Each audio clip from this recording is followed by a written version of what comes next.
Area this my mamunyana ha ema mo akwaba okwan sono koso ha eya memman Ghana enti eya need 100.9 ena waso egu awutie no ena ye benada e do asipi se wanya bre na wo do afidie no ato ase etie ye awie yi etu obibia awie wutie ye memwa ha o emo akwaba sono ko de badwumadie yi eso enne na chese afi 2022 ye di mu 270 Maria's yeah.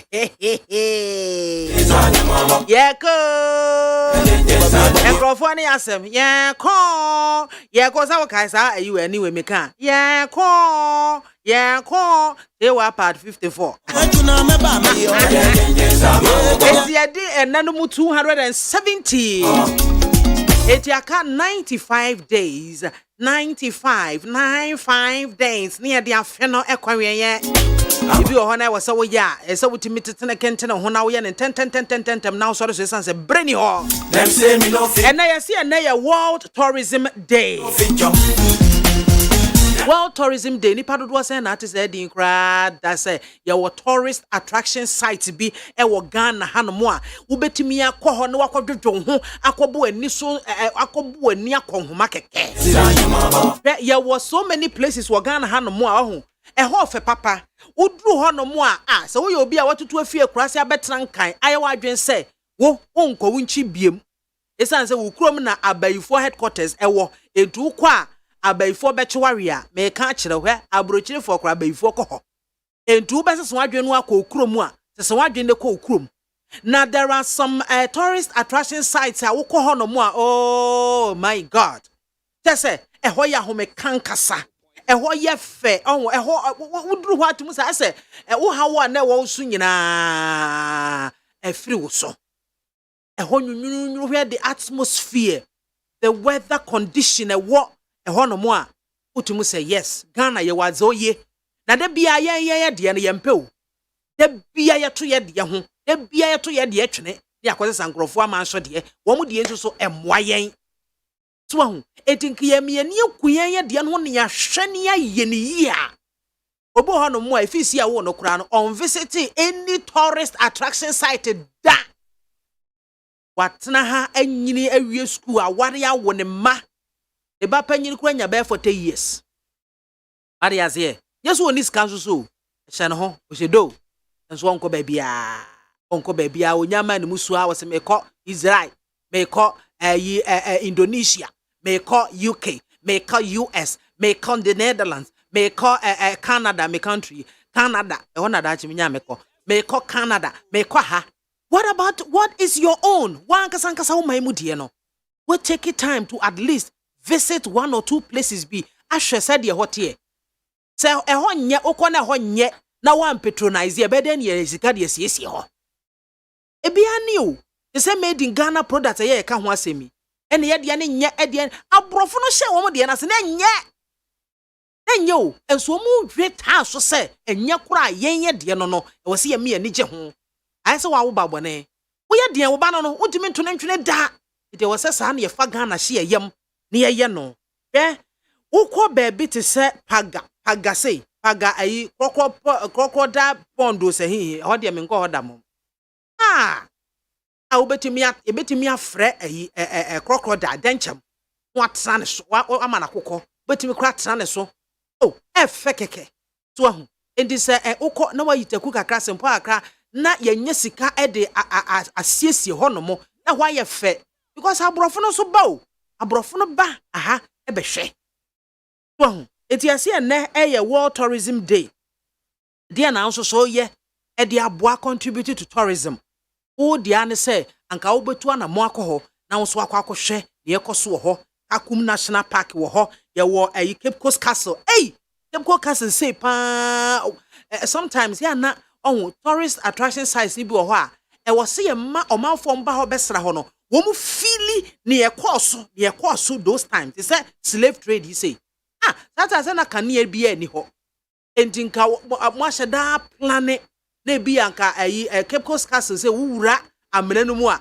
awiakete kura amena no mu yesum kabisi nanka mo so kanea obi akita ne kanea first kanea ni bio e ti se bia bobo kra ye because first na kanea se da ni ho oh iti bobo nanka kita obi a na omu na mu na mo narrate story no na mo narrate na mo kanea course so sa bre no hawa wo mo fa mu ayakayaka dia ye oh come on kan fe okọ besan ba biem wahu enti ye tourist attraction sites no so no omo e wo ehwe ho no omo enya creative minds creative ideas no mutimi ensakra niemam ba be te se ayi aha wo de wankọ ba bia akora every botanical gardens ya wo de try na ekotwa sifa ho keke every botanical gardens ko ho e ho ye fine ukonnua ye duadua no kama ho nwunwu anya ba bia tena adwodwo ho no yi problems nyina fa to agu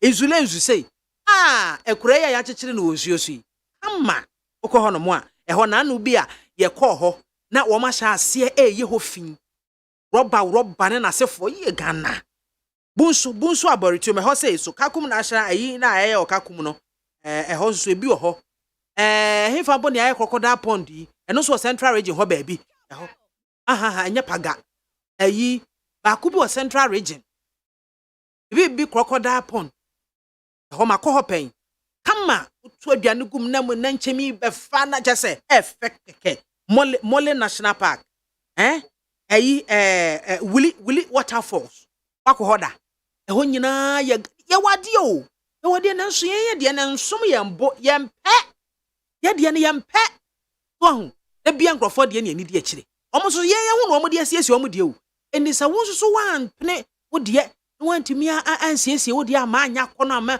ofo bebre ama wo na wo bariye yese he Cape 3 points betimi akoho Kintampo waterfalls so na ayi Monkey Sanctuary ho oh come on misramo ya mo nsrasra why enye sika nko a wo de wo onya transportation ne kakra be so aduane e de asa ene de odi betua gate fee asa obo ani akohoma keke woni nkola e ko fa levels ono mo nko chinchi ho nko nante ho keke problems ne fa be fi ho bp na so bete what you say eti ene eye World Tourism Day it is say ko hwe amanya hodo a wo magye tourism na abo mani ase no say Israel for instance go and see baby e wu Yesu baby a ye bo na senuam baby a che say Mary tena ye baby a Yesu tena ye baby a na ne papa adwuma no wo e wonyina wo nsan no wo nsan ne baako sei baby a na Peter na se no ne mu ka ase o ma reserve ade no Yesu ye de dan ne dada pa ne yedwiragu ade ne ha yen enti na World Tourism Day yesremo mumiesie ye hu yi o adan etete adan no mama ye nwiri nwu o eno na ye kire yen ya bakosem kire yen ba bi efiri to ahu edi no akodwiri agu no wase foforo edi ba se wo ye Ghana ni wo firi bi atese asantemamu a edi na kire se wo ye asanteni ade agina ho ma ade edi adanse no edwiri ni nyina to agu sisi abefo dan abrosan to aso manim ho umanya yem preserve yen tourism no netimi emoe no kra e preserve yen culture abusiafo edi adwene da chi a ye behwe yesuo fraw production crew aye kra de Jordan Aduma Jero Sajma Isaac Osebrobe and a Frema and a Fenana Yasafo so womo try yatum live e Facebook and YouTube.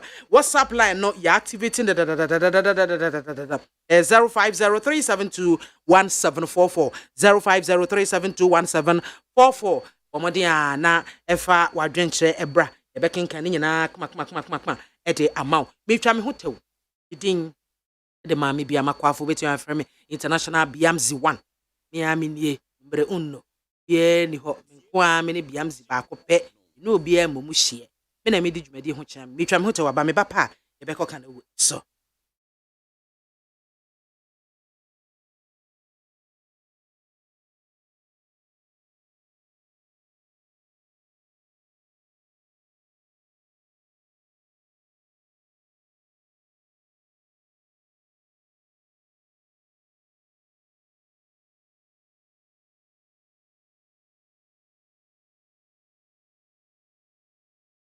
their work and playing their role as they must.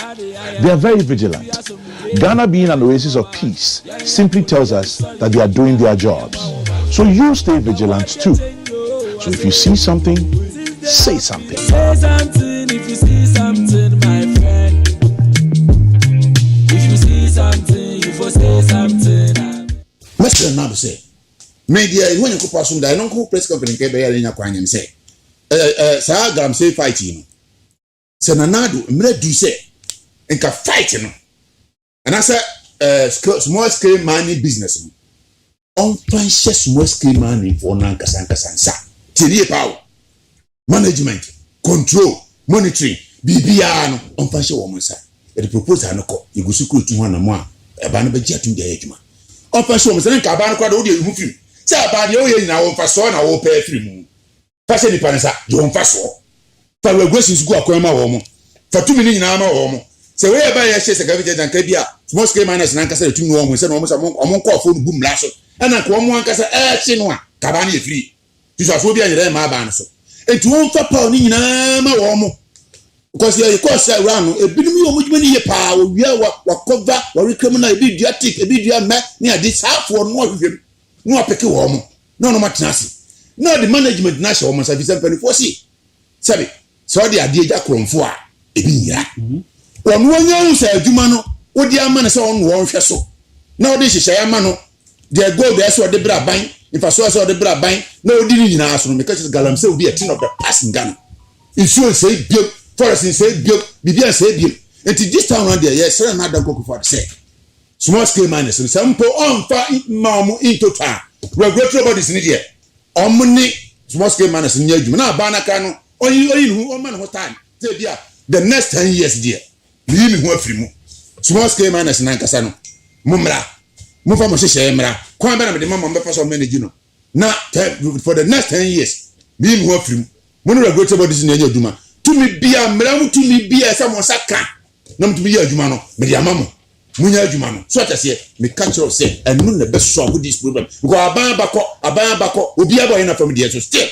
Mpo, more now, bands or fighting. After the night, why do you think these traitors, these agents and lackeys of colonialism and of international intrigue to destroy the independence of Ghana, chose this moment to perform their dastardly act? I will tell you. Less than 1 month before they struck to destroy all our hard work, we had inaugurated the first electricity from the Volta Dam. Only 3 days before this treachery, we had signed a new agreement to irrigate the mighty Accra Plains. At last, we were on the threshold of a great new victory. We had in 1957 won our political independence after years of struggle. Now in 1966, we were at the threshold of winning our economic independence. The same people who tried to sabotage our winning of political independence 9 years ago have now struck to sabotage our economic independence and are systematically dismantling our socialist gains and achievement. Before the traitors and the rebellious National Liberation Council tried to usurp power during my absence from Ghana, Ghana was a haven to which the oppressed from all parts of Africa could come to carry on their struggle. It was a haven for freedom fighters, for independence and against colonialism. The name of Ghana was revered all over the African continent as a staunch friend of the oppressed. African brothers from South Africa, from Rhodesia, from Mozambique and Angola, from the so-called Portuguese Guinea and the Cape Verde Islands and other oppressed colonial areas were given hospitality amongst us. Do you think that this is something of which we needed to be ashamed? Not at all. On the contrary, it was something of which we should be justly proud. Haven't we proclaimed that the independence of Ghana is meaningless until it is linked up with the total liberation of Africa? Now, hundreds of these brave freedom fighters who came to our country trusting us to look after them and help them in their struggle against colonial oppression, and believing as we do that Africa and the struggle for freedom is indivisible. These brave men and women have been sent back, bag and baggage, by this traitorous clique to the countries from which they had fled to seek refuge. Yeah, was your for a kind of bre and a son or someone you money to your say and nay benade dear road safety campaign and no and you go so na last week ye shall see a bon como FA regulatory alert be a National Safety Authority formed the by ye as one more the kokobo ma fence organizations bine casa one more casa nam kwan so medical tenta deni ade so one more ni hye pepe so a ene National Safety Authority emra na ye de ama omo sa atumi no won be chance e de ayadwuma na ye peja asase me ene nipa bebre won ne metwe e wo phone so won mo e cancer ne honkro ne banyina won kasae na ba bia ye chi akakra ye nya ebinom won input these organizations here National Safety Authority ene won ekokohia ye ne bi ebedi nkomo e wo afidie eso awie ya na nyame ya drum ama openya ono ene ye in charge of communications directorate or National Road Safety Authority Mrs. Pearl Adusu Setekla we in fact a special name man to me bona me koboko ti asema to me enti yenya the freshest friends a bride ewo efie ha sei ene yene no bo enkomo Mrs. Papa good afternoon. Good afternoon. What can I cross? When my friend at table, what mo share a fence Facebook live as my make mo me be adwene. That's why you fresh girl, fresh woman, fresh lady papa. Ibi abako there. Nyame adom ni ahwe ye. Ye the radias. Nyame na aye. Ye the radias. Last week me gidi say di nkomo e wo phone so concerning organizations be a mo no makwakoye meetings any ade about omo cars and am kwan so ni mrika etupia mrika tenten so na move fakese no a ekofa enkwanhia eba na besem ye hunu organizations amono omahia ena afen so na pendodo a mono omahia ne sede enkomo esikofai yo me da sepa echiao ene ewie yi echia wetiefu ahwefo nyina echia driver fo omonam Ghana kwanso tia National Road Safety Authority o nyina esa echia Ben Kumao a wotema echia Miamira Steven Satekla se nyame onto nensemu emame amen wato dada amen wato dada amen na de wo mu ni se na no se ne ye start di nkomo no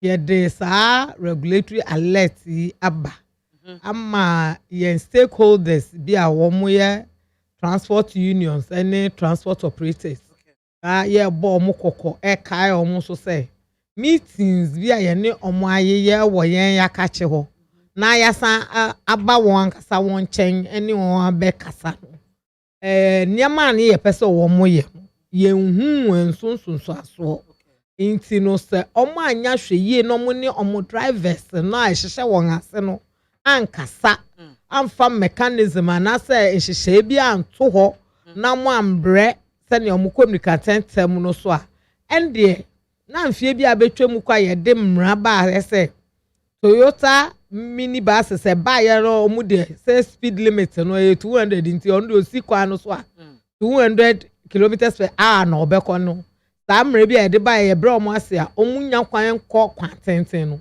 ye be se peja sa emra no mu biom na omunya kwan enko kwantenten nti no ye de letter no ana secretary to ye koma won na ye copy media ye nimu ana road safety campaign arrive alive ye de bedu stay alive ye nimu ana eye no ye di bibra mu se ye magana fo nyina so nte mpenifo kukudam ene won a won ma ye complaints ni nyina omo aso nte se meetings na ye kukwa mu no ankosi aga da se ye ma obi aso ate na se ye bibia na enye se ye pese obi ehwere ni dwuma na nso ye pese pepe ye eba ya kwan eso ewo Ghana enti nkrofo kakra ye ne omo ye meeting no ebi mu na ya koncham egu krata no so a uhu okay enti eno no mo ye no once and I say mo ye no several times but in bia omo ye tanis transport heads eshia na ye nya complaints no ye nya ne bebre bia ye information center ya no foforo 194 bi mu frɛ boy amane na de edu ni pompon so ene Ministry of National Security for omo tro en kata my asutere say sa America no mu di ewo kwan no so no ye a threat to national security apart from a threat to safety no esan ye threat to national security nti ye nya krata na eni ye frɛ wo mo na ye ne omo tena ase na penifo ye ne omo nyina ba adwenkro mu nyama eze omo di gu akwan mu a ebe ma drivers a wo mu komika tentem a hye won ase no omu be jai sa de no tie ni omu hia afi mu a apart from that no ye yankasa ye sent to anamo in the form of outrages ekọ won akache say ye 2M express a ni yakọ won say ye GPRTU a omu local branches bebre ye tumi kọ any penifo no ma say new plan ma say sugakopa ho a ho kumase aha na yakọ ne ye ni omu akodidi enkomo na ya chere o mu se meet ye ni mu penifo ye sam abomo asutere no bia enye no ho ahwe enti no ye fan se ye fie ho na ye frɛ o mu ba ye de ye no baako na ye tutu ya na mo akon de ye bebre but ya mo mu mre se o mu besesa na ye hu se sa speed no ana se wrongful overtaking abrase na so ya ye hwe han ya ye hu bibia sa na wankasa wo be hu se cameras VCCC vantage points are a capture nema and I road inspectors so I have almost so monitoring almost say who police for muja kwa hunti mrebi kakre no you say meetings so no ne outrages no enye dwuma na say sene ye pese omu show mu hu so ye kwan so no enkona sa enu nti na afa de ye de krata na ba abonten no enra ade ba ko a na nipa bi ebo enyo so efa road safety authority I want to say I say every day no so born mo de board drivers na drivers so me wa no me ya wodo bebre ho no ma ekwan na ya ma ye no ekwan ne nye papa so ho enti nka mutwa na nka mutwa no mo ebi na nka yetimi ahwe na asem no nyina ya bo no boa na ya so mu yi yo medase the woman say National Road Safety Authority mra ebo ye chidoma ye ejuma a NRSA Act 2019 Act 993 no juma ebo ye chidom na edi se ebe hwe se ye be ma akwanhia so ate ewo manga na makwan bia ye be fa so a ye be ye enti akwan ba kwa ye fa so no ye de rubo a ye educational programs a campaign eka ho na ye campaign a ye different arrive alive a ye dey see stay alive me can stay alive we ma me tag we response na ye jai obunsam adwuma no objective nti a ye dey sa campaign no e ba ye na ye say ye be hwe say subambone a road users da na di e wo kwan so a no contribute to about 90% of road crashes no san subambone no and as indiscipline no ye be sesa sa asu no okay secondly institutions and as njumakuaku a won so wo chefa e wo ekwaso jojumedie mu ma fan say yankasa road safety for ma fan say DVLA ma fan say police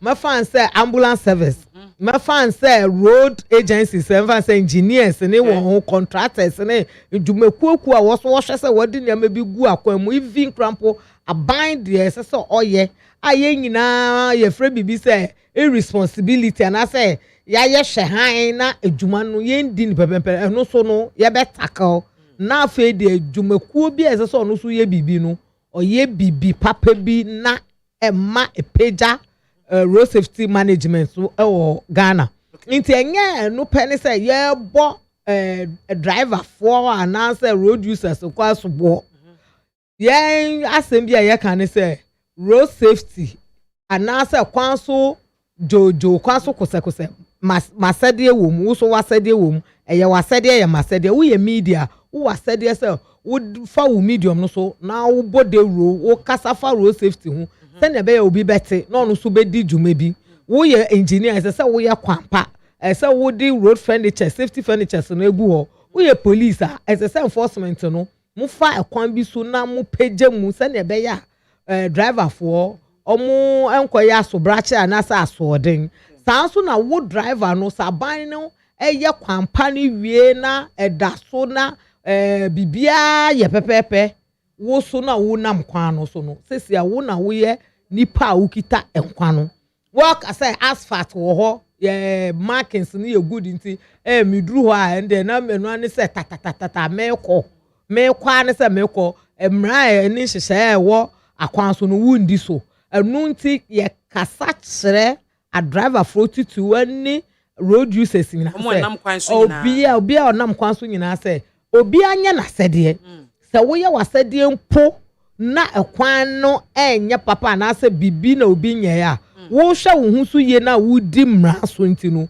akwanhyia no enkoba enu nti ye kasa kyerɛ na ye kasa na ye kasa kyerɛ wo mo anu so no ubehu se afi fiti January basis se ibre no unsa akwanhyia no se eso te ekofom nti se ye nyina ye di mmra so na institutions no so ye o mafamu dia ye behu se akwanhyia no eso bete kra ba ye nyina ye tena ho na obi se we anye we nti mi so me nye we a ye be kunkun ye ho sa eno so yes National Road Safety Authority ye ntena ase enche se djuma aban dia ma ye no ye nye hu djuma ye ndi hu djuma nti de ebe ye bia ye be makwanhyia abrase wo manga na mu no eno ne ye be krata ya mode ba bonte hu se kwaku nan na mo ma wo mu bi National Chairman Ghana Road Transport Union, Managing Director 2M Express Accra, Managing Director OA Travel and Tours, and a National Chairman Ghana Road Transport Coordinating Council.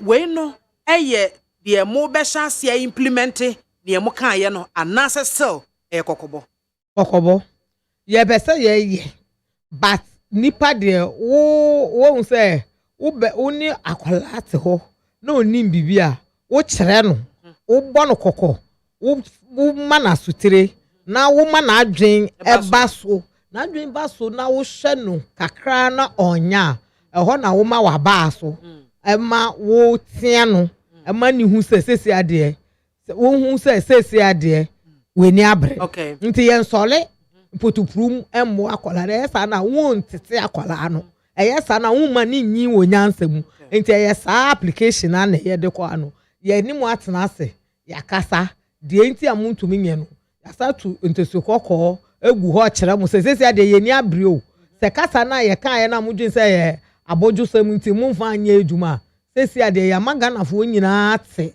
omampani ate ministers ate parliamentarians ate media for omu no mu ni di bibia ekoso wo Ghana echi no omu no omu di bibia esi ni sibre no omu ate it is a National Road Safety Authority de ye bom kokwe ye ndi so a media for pro de ta ho beta ye no nti ye be implement nti ye sa na esuro anase ehu bi ebe omumu nti management maybe omate ada na omu enhwe sa driver for no be ye de omu be ye no omu be ye but senu echi na ya mamu mre be ye bosume ni bosume echi na sa niamo hu di ekoso a ene ne chese ye be implement ya no but metimi aka edmesesi me bo say mehu enye omu nyina de but mehu some of these Toyota buses are can speed ananko omu de ene ahohare a ompese omu di san ho ne ade wo kwan so no mehu say ebinum ato omu bo ase but enye omu nyina enye omu nyina se ayese kro bia mensa wom ena wo ba so bia ni nisu obi aso omre obi aso oden enti yenim se omu tupru obi antume nsesa nanso ye hu nsesan kese a na chese ye yara na se me sesa na me so me ye minibus driver ana operator na me sesa enu nti na ye ka stay alive na wa je so jai obonsam edwuma no se wo we jai no wu nyonko wo kwan so no so ko speed na ye si jai na wo be ka jense menua we ya boy kokko wan hwe ya edwuma ebe hwere ye nya ha nti jai into obia eboni nua kokko na yenya sanity ana ya bring sanity ewo ya kwan so enu nti se wasati hu bi de a and the radio say ye kokkobo no even though na mo let's say emaye but me dey mani two from di nam say na say dia say kan si ebinom ato omo bo pa enti ansan na kire me ba be hu mo let's na make say oh okay that is the reason me nam kwan we so ebo 2M express for abaso pa tan say me kai say da ye call wan ka che ho no omo kire ye kra say omo wo tracking device and that's abo cars nti ye wo monitoring room operational manager no te ho nti cars ni nye tu ya kankan ni ye nkrankum ase kwan so no mo monitor eti wo kona wo ye bibia enimra ne nkona no mo prompt eti no omo kra no omo start ye bat still no na asodefo no droso asodefo no na droso enu eti no omo start ye nti ye bon aba so say omo aka no so omo besua se wo be kaya time na meba na ye statistics me ka kire o say sa kasa kire ne adwento ato ne stakeholder engagement nti no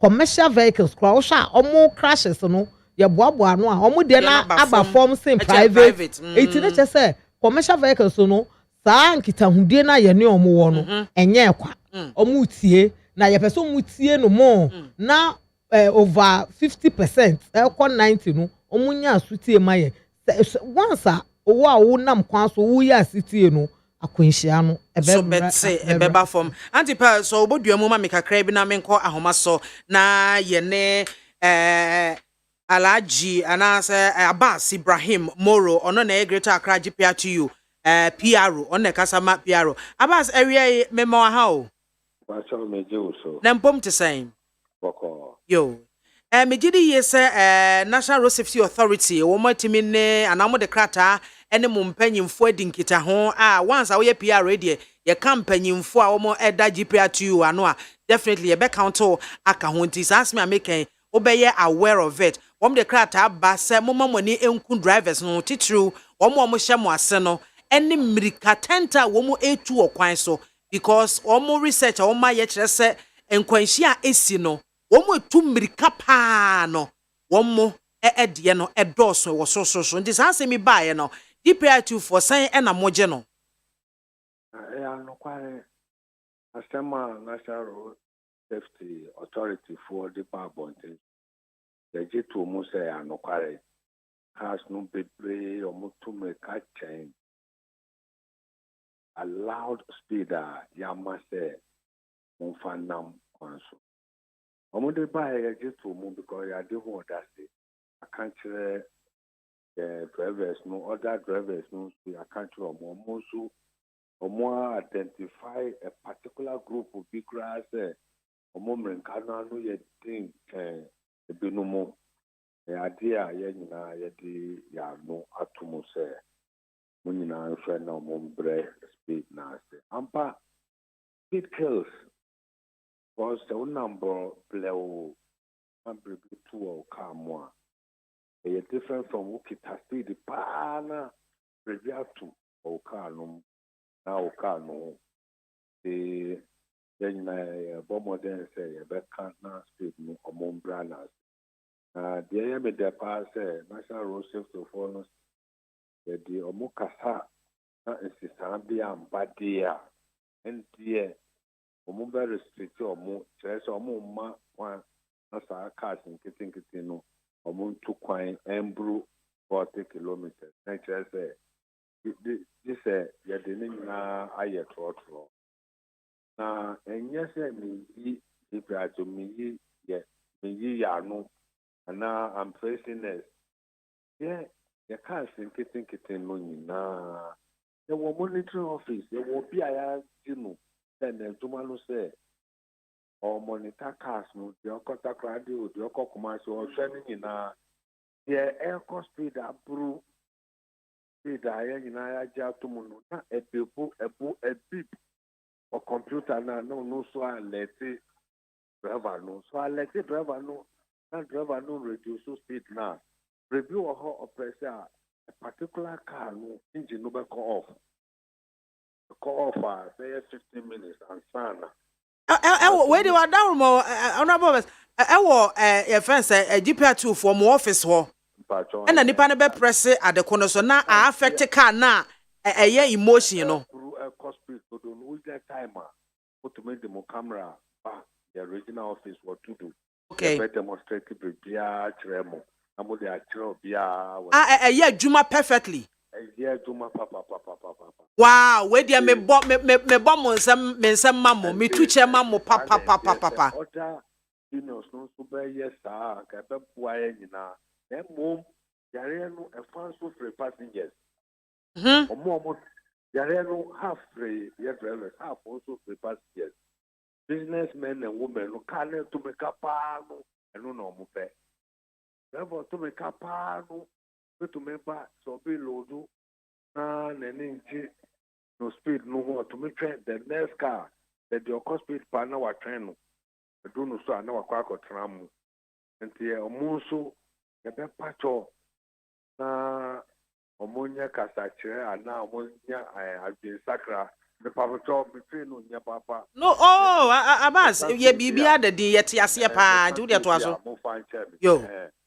Na omonya adwen sakra na be a ebe bua ye nyina because the driver no cost speed above required speed limit no na ya nyina ya no back o driver speed it say anu ya shitodo in a polite way ono abesisa nti ya be passengers no so draw na dia wo pe no enye no na me pe but dia dodo pe no dia dodo ape no say na ya na dodo ape say ofre komase obedu nkra wasundwe mu ofre nkra on contact rade wasundwe mu enu na dodo ape ento mo boa ya be boa na me ade pa ko so a me papa si yeru to say ye muslim but enam say ko school ka kanti ye che spiritual union time no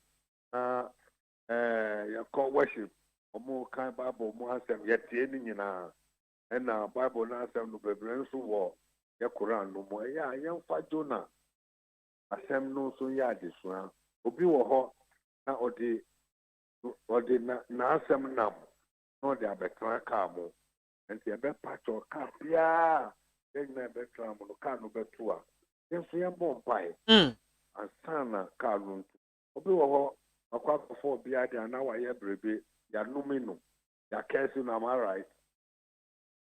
Have I used the word correctly? Ya numino Obo ya boni dua na ya dome no esan eboni bi a wadi nti na or the new sign na be sign ye no correct ye draw so chon papa kunu enti oni papa ku yenso ye be 10 ana 12 ye bonfire ke yakupon be tie ye mu bi ama that was sign no or the na di be copy bi or the free enti no so ya dia ye driver for the pacho ye betua ya bomba sana ye tu yo me da sem no bedu ha ma mimi sa last one edru baby ama GPR2 for motimi dum nan asi form e wo drivers bia e bia America tente bi omutu mu aka wo mu ntie anase nhyehyeye bia mode ama omo aka wo mu ani so ama mwatwe wo maso se bia mo bepam wo mo kora free mo ase ana mode asotwe bia mu odin a ebeye nse na ho ama afoforo ama wonda ya say ebinu asun but obi wo ho etwina asun a osisa na aye yefi asem yentome pa bon since say ye go the nimase but ever since they introduce that system yi aboa ye pa ma ya assistant version pebre asoban wa ye pa ye no anu amayi no oh okay Abbas ewie bedo ase yo yes damase yo damase na juma pa mo so mo ye man amen Abbas Ibrahim Moro PRO no ne kasa ema GPRTU na otese ne no ebon komo se enokre wo mu de bibisa aba na wo mu som hell won se metwa to yo na won se metwa to mpo na me phone lines Mr. Mo me de be she me last yinum na me be phone lines no na me adman next week e ba me be phone lines ama pel mba Johnson mo twato yo ya beda GPRTV for ase senia ya papa Abbas Moro kasaye omuko inaugurate tracking monitoring device no ye kobi ti ye hu se omu de niam egu akwan mu a omu be hwe se omu drivers no omu be di mra so e wo kwan so tanso na ye frɛ ana say ye pa other transport operators any unions a omu nye GPRTU tell say omu nyina omu fa omu hu nhyemu say si awiase afa na nyina ne Ghana yes ye call digital the digitization it be bia say electronics it say ye di niama e hye ye car mu speed monitors and speed limiters e fix wo cars no mu say na be ya wo ko speed ebe no betumi control speed no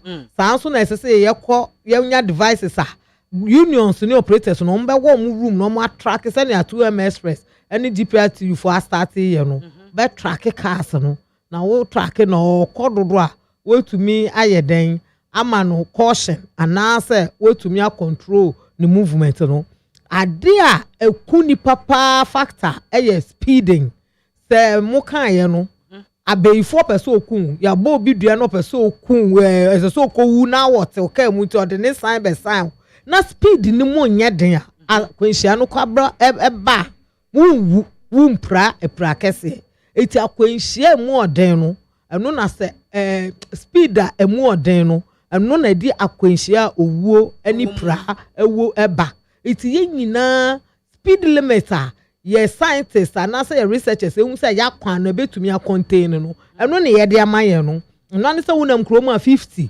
wonam highway a 80 and 90 wonam motorway a 100 wo kɔ no saa na eno kyerɛ sɛ omunim nipa betwa kwan mu ni bebi a weduru ni sɛ wo konya kwanhyia kra e betumi a save you nti na ye this limit na ba no nti na ye gina kwanya we so pa obi a kyɛw sɛ speed no ye mbrɛ na se ye breastfeed ase a owuo bebre akwanhyia ba ye wuo no eso eno so ebebra ase ene ya na me ye worship me sorry ba ha say Ghana no every debia no nipa nwotwe ye 8 ene wu e wa akwanhyia mu enya won a mo epra every day bia 8 na over 20 years ni from 2000 to 2020 no ye kunkun krofo 45,000 ewo manga ne mu akwanhyia paint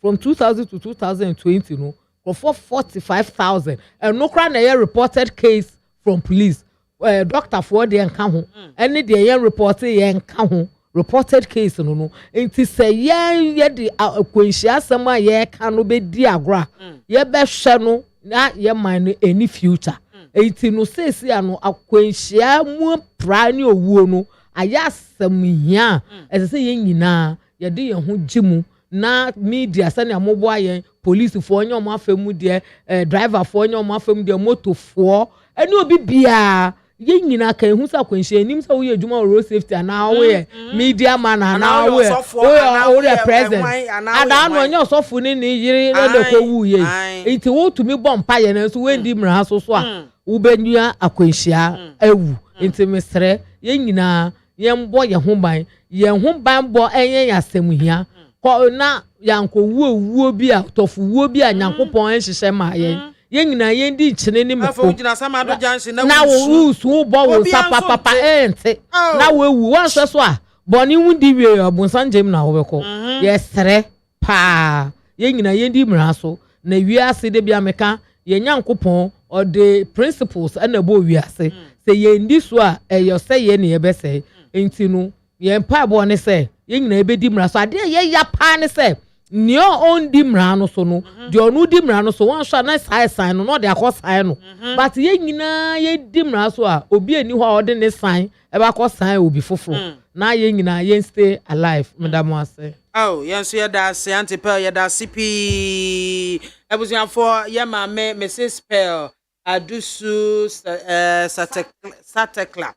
satekla ena o te se ye ne no ebo enkomo hwehwehwam ewa ha se no for road safety one more communications directorate or no and etua one more and no ya to see no e bonkomo yi na friends whiny okay man now but Stephen they are saying bye and was Sister Biamah, please with all due respect for me I will not buy that idea that some roads are not good. No, Sister Biamah, have you ever seen a car accident on a bad road before? No, my brother. No, me who be sad that. Ekwensie bi ebesibia fresh kwane da so fium na a pasca. Dana me hono. It was he will continue to condemn our drivers till they do the right things. Manaba Stephen, Pantime Village, Medasepa for this message. I was for her any other kind of ABC hotel ye bapepa na say round 2 political discussions no ye de babe to aso.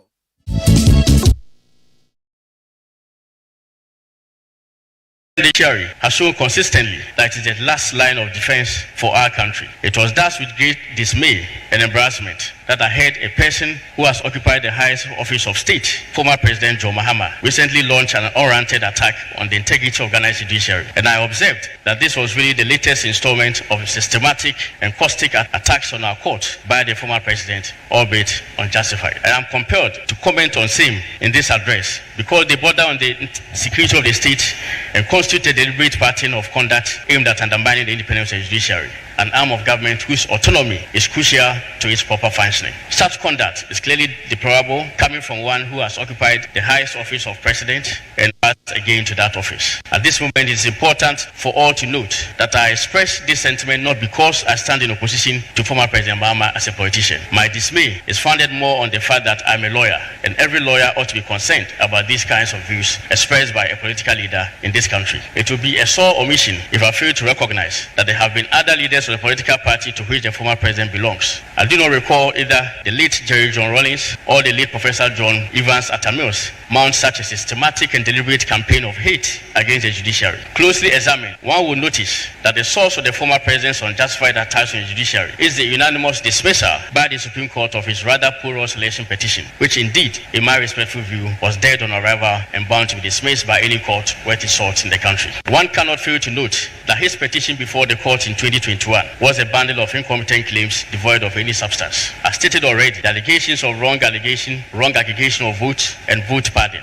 which he put before the court, collectively involved only 6,622 votes, a figure which could not in any way affect the outcome of the presidential election. It is therefore perplexing how, if such a petition is dismissed by the court, it should form the basis for an allegation of unfair treatment by the court. It ought to be understood that it is the duty of the court to administer justice according to law. The court is not a mercy chamber to serve justice based on sympathy or affection. I observed with even greater worry that the former president, a non-lawyer, made this comment at a meeting of the legal committee of his political party. None of the lawyers raised a finger to contest the wrong and dangerous propaganda by the former president. By their silence, they became arbiters of the propagation of hate against the judiciary. When you have a situation like this woman who was, I'm not still sure whether she was in fact deported or whether she fled the country the first time and has now come back. But whatever, there still seems to be some uncertainty about it. But whichever way it is, she's become the sort of nickname for all that the Galamsey represents. And unfortunately, also for the involvement of Chinese nationals in Ghana in this particular illicit trade. We have constantly to work at it. We need to have the cooperation of the courts.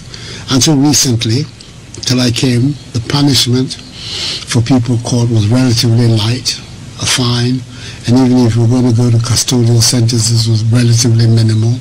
We've changed the law to stiffen the punishments for people caught. I was paid 230,000 as salary arrears in 2013.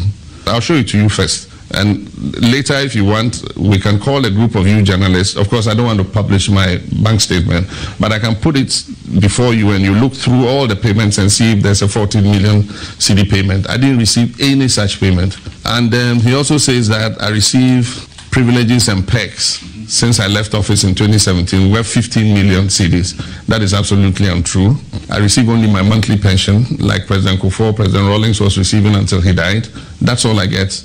I pay the electricity bill for my house and my office. I pay the water bill for my house and my office. I live in my own accommodation, so the state does not pay me anything for accommodation. They haven't given me an office. I rent an office in East Cantonments. I pay the rent myself. I pay my own fuel. The state doesn't give me fuel. I pay my own domestic staff. I pay my own medical bills. I pay my own air tickets when I travel. You know, I'm traveling tonight. I bought those tickets myself, for myself and my wife. And so all those things he said are rubbish. So we held series of meetings and, thought that we had agreed on the procedure. And our procedure is that if you want to donate to NDC, after donating, you don't have a hand in how the donation will be used. In fact, he's not the first person to donate to this party. In previous years, Professor Mills donated vehicles to the party, and they were processed through the party structures. President Mahama has donated vehicles and other equipment to the party.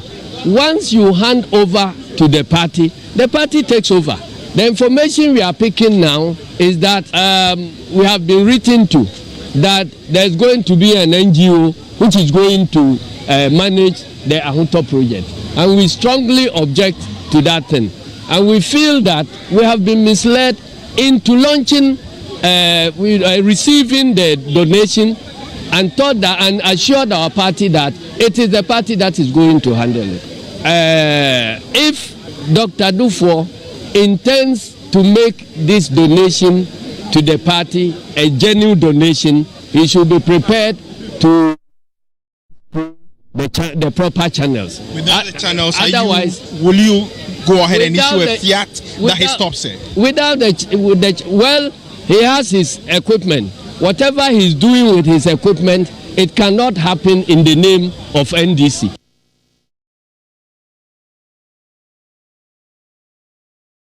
All their party executives have, concessions and are doing illegal mining. If we were in some other jurisdiction, he would have resigned by now. By his word, he put his presidency on the line. Because now his own people have been found to be the ones engaged. All their party executives have, concessions and are doing illegal mining in forest reserves. It's a pity. But it's close to home, and that's why he can't deal with it. If you go to the districts, they talk about community mining. Community mining is the MPP party executives and the DCAs who are doing the community mining. And so they are the ones doing what they're doing. And so how can you expect him to fight, Galamsey, when his own people are involved in it? It makes very nice, verbiage when you talk about it and you express a will to do something with.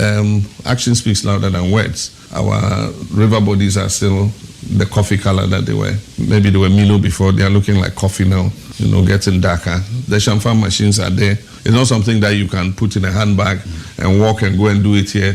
So I think he's failed when it comes to illegal gold mining. Fellow countrymen, my heart is heavy as I witness the damage which this clique of neo-colonialist conspirators are doing to our country. At the bidding of their overseas neo-colonialist masters, they are dismantling the work of 50 years. They are telling you that Ghana is bankrupt. They are telling you that our country is in debt to the extent of some 240 million pounds. What fools they are. How ignorant for them to think that you believe these stupid lies. Open your eyes and look around you. See for yourself. See the splendid new Tama Harbor. See the mighty water dam. See the fine roads which we have built under the leadership of the Convention People's Party and its government. See the schools, the colleges, and the universities. See the clinics, hospitals, health centers, and the facilities which we have created.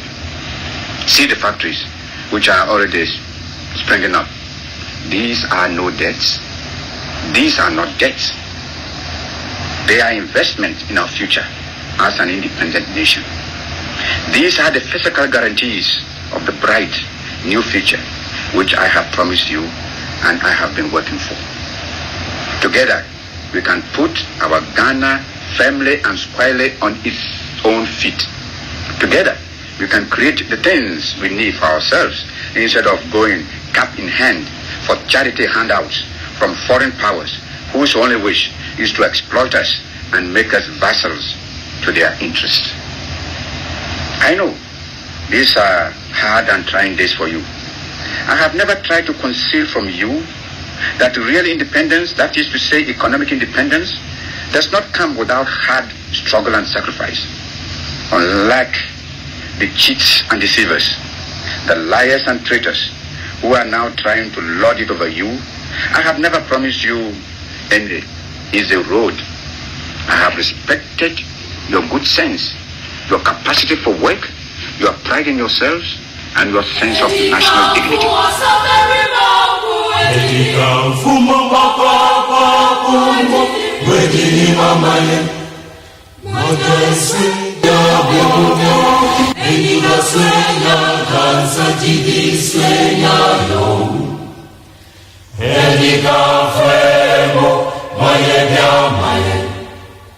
Neat FM News.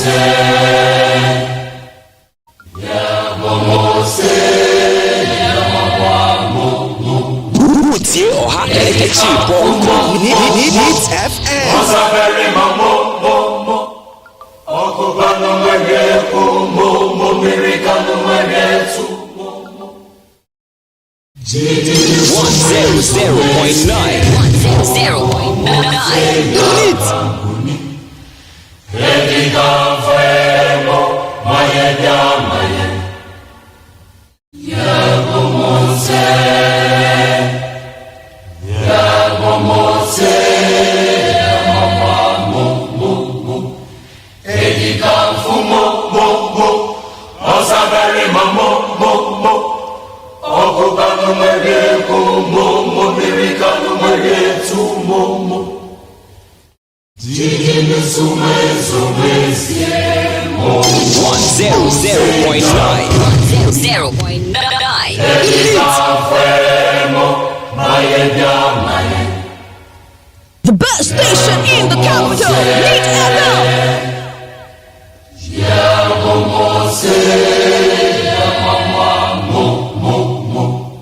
Everything for your embreno and no me no abapa usima edu enkono. Neat 100.9 and was so egua utie mimai enti esonie. Mampanyina na dan kwa kufuado na watwewe yemu dwumadie sunku bi ekoso ema wotonsa efre no se onko omra mekasa ewase na sa dwumadie no ase no oba ye wo hyase se wo bekasa na huro edi akire ene ade na MPP amayoko no susu se sa huro no NDC womo na etaye akire ebenom so ede nsem bebre aka nsem bebre ede afa ho. Bank of Ghana Finance Ministry NFA IMF womgu so twetwen komodden den ahwe kwampa wombetimi afa san komotwetwen womo hyase atomu akosi October abosom da to so enso 100.9 ekwa akosi 7th October na womo twetwen komon akwa akosi no mahunu se $3 billion a womde emaye no ye be maye ebeboa yen na eka emri yenti na ebia ye ho bekere yen na sesen ene bekọ akodwie esese ne awie ye ni be hu chale NDC amayoko no wo susu gu ahoboaso ya constituency elections wo mo apeke nomination forms ne ade na nsem bebre ene free mu eba ne edi kan eye national chairmanship position eno yera chairman of Swampofo ai ono ena eteso sesei na hunhu ne nsem bi efifi akire eba kire se General Secretary of the NDC, Yera Johnson, Esedun Ketia, General Mosquito, and Huya, Obeko Corporate Chairman, Ejano, Etia, no so, Honsam, Epiemo, na Yera Yabuatin Jai, or no so, Ibinumo Cancer, Yam Fanon Concosha Council of Elders, Uncle Jina Home, Uncle Tanasi, Wabere Wakumbia, Kama, ye. Na Eba Asante Manta Monsuswa, NDC, Amayoko, no regional executives, one much say, Ashanti Project B. Omo emfuaso ena eba framantemu a obi anim se ho ena ye NDC amayoko no wo stronghold pa na 2020 elections na according to statistics wo mo elusu emma dodo a e wose nko mu nya mekosoro no esoteye eye ho mabu pensia chiripo nsia eno na obi ebisa ye de tudwa se anya bia nipa wo mbeyi no eso ontu frank an ehu behia se obeyi framantamu ni amano aye running mate for 2024 elections ebeboa party no ana abusiafo we ne nsema hodo pii na wiei yaboabo ne nyina no aye beta se ne se bese panico na hahan na yata se ne benyansafo na yehunu baabi a susan de bode ho no ebefa na awiei de nyame ayadom ama menua bema adade Ernest Adade NPP communications team member waba beka ye ho e wa adade memo akwa aba enua empom de se aduma na kura ye mu na de ma manage no eye mfoni bi e wa ha na mfoni ni mfoni ni ni je pa da e afọ de mame o say o de magana nkonkan ne ye nhwe there's no esina dwe bi se ne ye be koso be gba to ti MPP fo ni abrese omu bu oman na omu pese oman ni ye yie no na menua amaliba ni na abusuafo nso ani abrese na amaliba bai won ka me nko kan to kwa kese me so ye NDC ni nti o ka se amaliba ni na abusuafo agbu NDC abusua okay amuni why na adwen so onhwe amu kagum enti eno ana na meti ha me strek akra I see ni nkyere mu ya kitwa bi Ghana mine no esese konkan na embre pi no nyama nkete a ye de aboa ye ho ama ya konkan no embre pi na ye nuanom no na omo asori atia ye bedru ho na ya kan matse meda sipi menua Ernest Adade eno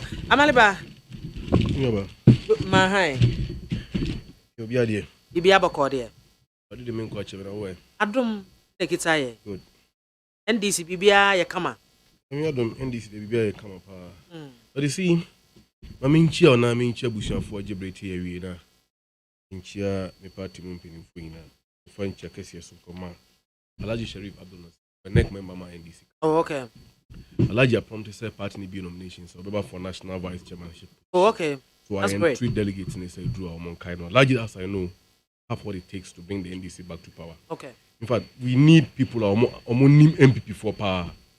Who they are, what they are capable of doing, their models operandi, and all their political mischief and machinations, and evil traps and plans.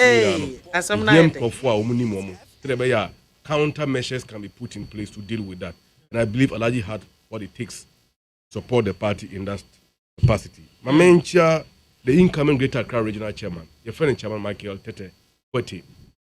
And this 21st century is a century of the youth. And if that is the case, it is incumbent upon all of us to strive to aspire and occupy national positions. Now, Mr. Bano, we are saying you T institutions are in the agro. One, I am sorry, Yabo Mesu, Ajimen Ko Radimu. Yes. We and also free wa ene amayokua me doma ya NDC eboa se Ghana be fa no ntoma pafura na yankopon ma ya timu no nso ye betimi ya som adwoye ni ya som yankopon ewa ahotie adwenemtie asomdwem ene wodomu se bre no so na yankopon efre ya ya baby akoywe kra you get that and so ene betimi abamu a then we need a competent selfless dedicated selfless leaders. You get that?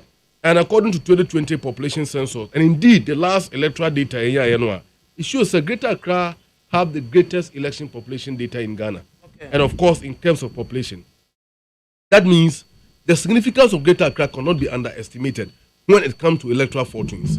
NDC, a winning Greater Accra in winning national elections. Very unfortunately, and strangely as it is, NDC won the last elections, Greater Accra, but we couldn't form government.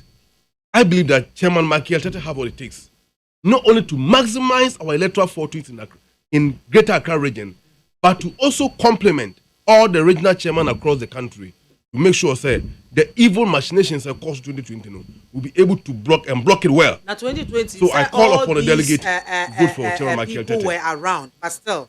Yes, they were around, but they were not holding positions as they are now coming in. Oh, okay. You get that? Because although they are there, but they are not part of the decision-making process. So now that they are coming in, it is important for all of us to make sure say we fix them in where they matters.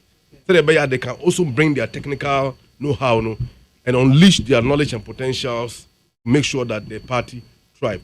You see, when you about radio, so you are growing about bedi, and I am passing nearby be.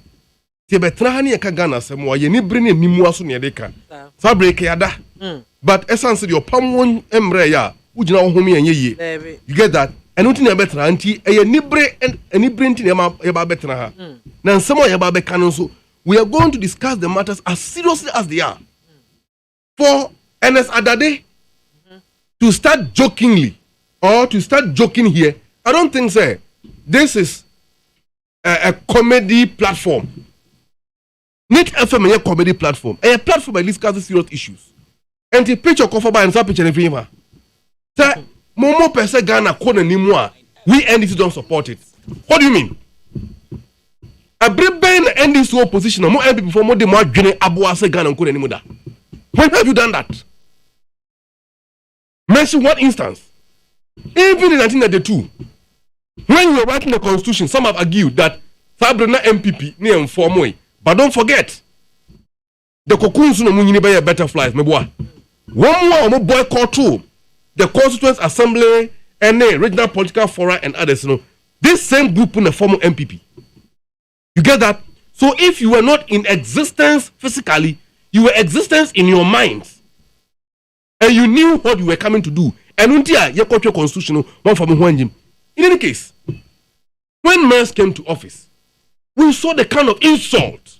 People like Oslo Usunum, who happened to be Professor Men's own student at the University of Ghana. Otna Radio said, Dina Temwama, Africa World Magazine, published, I think 2011, a committee of insult. He was one of them. But President Mahama came. Everybody knew who Kruma. The institutions were being burned left, right, center. We saw it. How do you mean say MPP? Well, your guess can be as good as mine. You are saying to me, Bisa. And you people, your friend was someone that didn't go send you on my homokoi. You never went there. But and no Kona Bemusono, you are asking anyone to do it. President Mahama, 14 points. Have you listened to him? Have you listened to him? From Yenye Kwame Nkrumah a champion Munsin chain. Niambra 92. Now you Rollins. You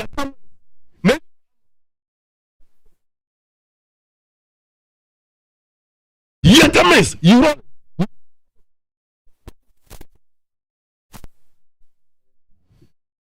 Even Mahama in the position is still better. You get that? Yeah, okay, Musi Chakai. Pokwasi interchange. Bra Mahama.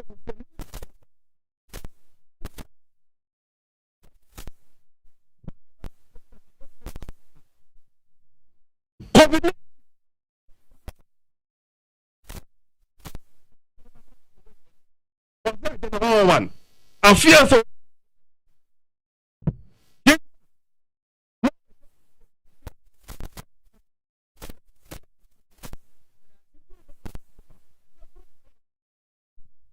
At least, minimum so sorry.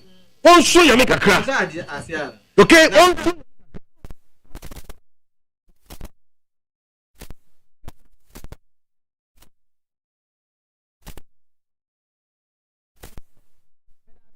Meba. One na ukotwe asem ne bai. Meba. Let's set the ball rolling because time is not on our side. Time is not on our side. We start now be reacting to some of the issues he raised that then na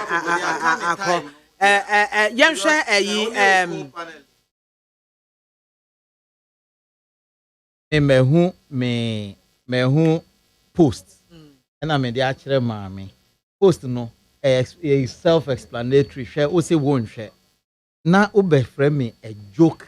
It's not right. Abanliba, he is a friend. We get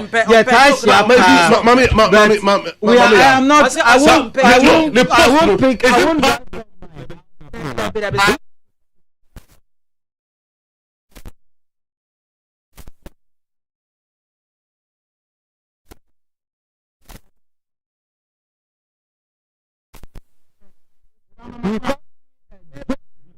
I am not joking here. Say onu ba so obedi agro. Thank you very much. Be me dem am bedi agro. Me dem ni bre na aba. Nyame adom soprano. Oba. Akwaba. Ami ba na mi ti radio no so. Ena NDC ni MPP for no. De omo de ye Ghana na da bi omo gu so. Omo boye hu nkro. Na mi ti radio no so omo bo Ghana for hu nkro sa asa agro bi no omo di en. No ma bo sa fie no na erupre mu adware ni ade anko na. So nti ye hu de omo ye ni nyina na Ghana for no na also omo ye wild. You see now omo look at their future and see say you see you need to in order to know where you are going, you need to know where you are coming from. We are coming from the Nana Akufo-Addo government. We are coming from the government of President John Mahama. Maybe I said now about President John Mahama, and he was complaining about CMFS Kebi Mano. And now President Mahama, I couldn't believe it. This is the first time I'm at it. I said me by that day. Oh, so I feel I'm Martin on one voice. You know, one in the office, on one renting everything. With respect, I was this. Let me land. Let me land. No, you see, if you don't know.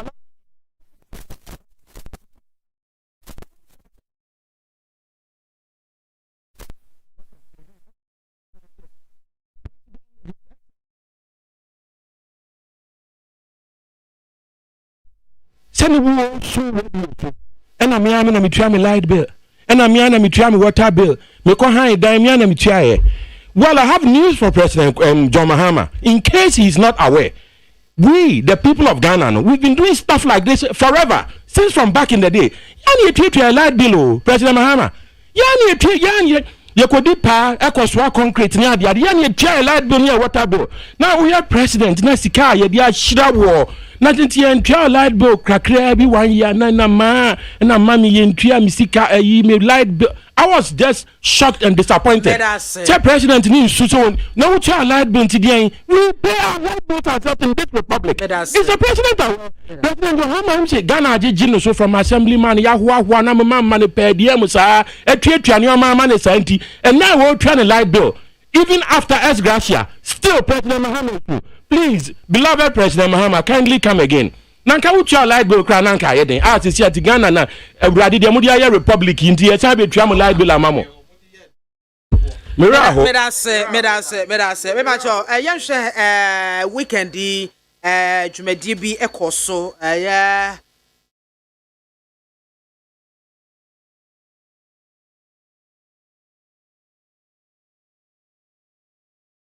Global Citizen Festival ekoso Emma Wotunsa for President John Nana Adodankwa Akufo-Addo. Acho that dem chance was. Na before Obeka so on mountain podium no. On mountain podium na that me ba so. And it's assumed say Nkrofo started so mu huti no. Oh away emu bom nsem gu no so ene ade. What signal does it send to government? Yo, me da se pa mami. Macha tiefo nyina na mama tiefo ati ase se oman ene amamuo no eye dia strategic ya de yatase ne se besepa ene konua hahan enti na asem kakra picture kakra me de kire maami ama odaseni emoja ehulusa me de be kire me for the krama na ebema odaseni moja ehuru temba ku penti franse onipa nim se nokora ninie nanso na watam nokora no eya fufuo na ode kota afa ho osi nokora ni yatuntum esan se ono ankasa create ni nokora nti ewiase nso nokora ya ba ku pe yewra na dan kwa Akufo-Addo on my way me sheda fa book way e de ba ha ene say ye betimi akom na yehu niama and ananado by way etimi edi egu akwan me bo modern say global citizens initiative no me bo modern say metias enti me kan ho kakra now nim say sa niama we ne kofare by pa the diasporans na buy and my friend say no yes the year of return niama we ya ye ene ababeji hinia eno na ye agina so dia ye subsequent programs no came from only one project, the year of return. Why na di buy? And ayewra Nana Dankwa Akufo-Addo say eyen shira emano ena ahoya nti because many abrade we hu pa the year of return nipa say na di ba o man we mu. And if we give any seriousness, the seriousness be attached to tourism, I believe it was one of the biggest since our independence.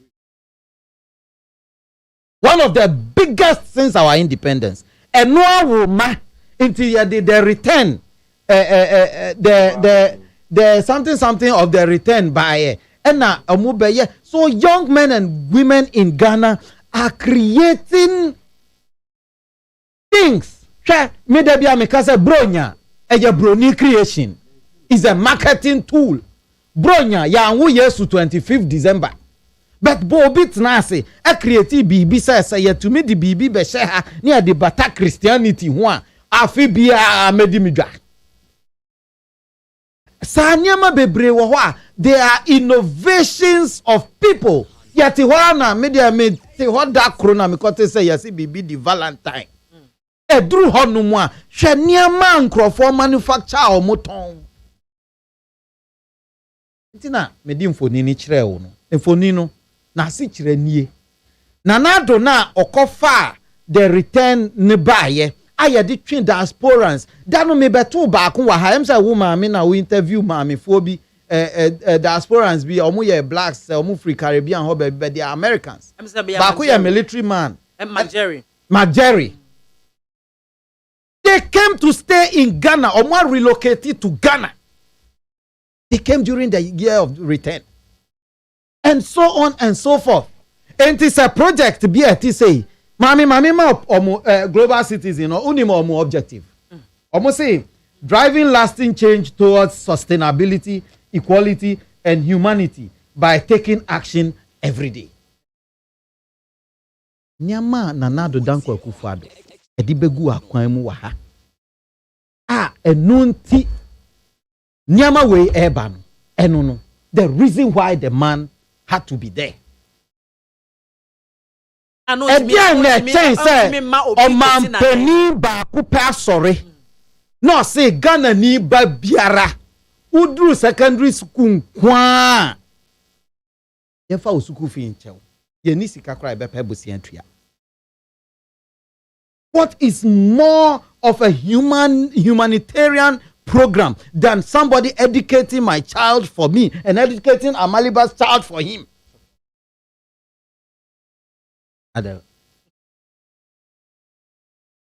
Osi oniba be obewo.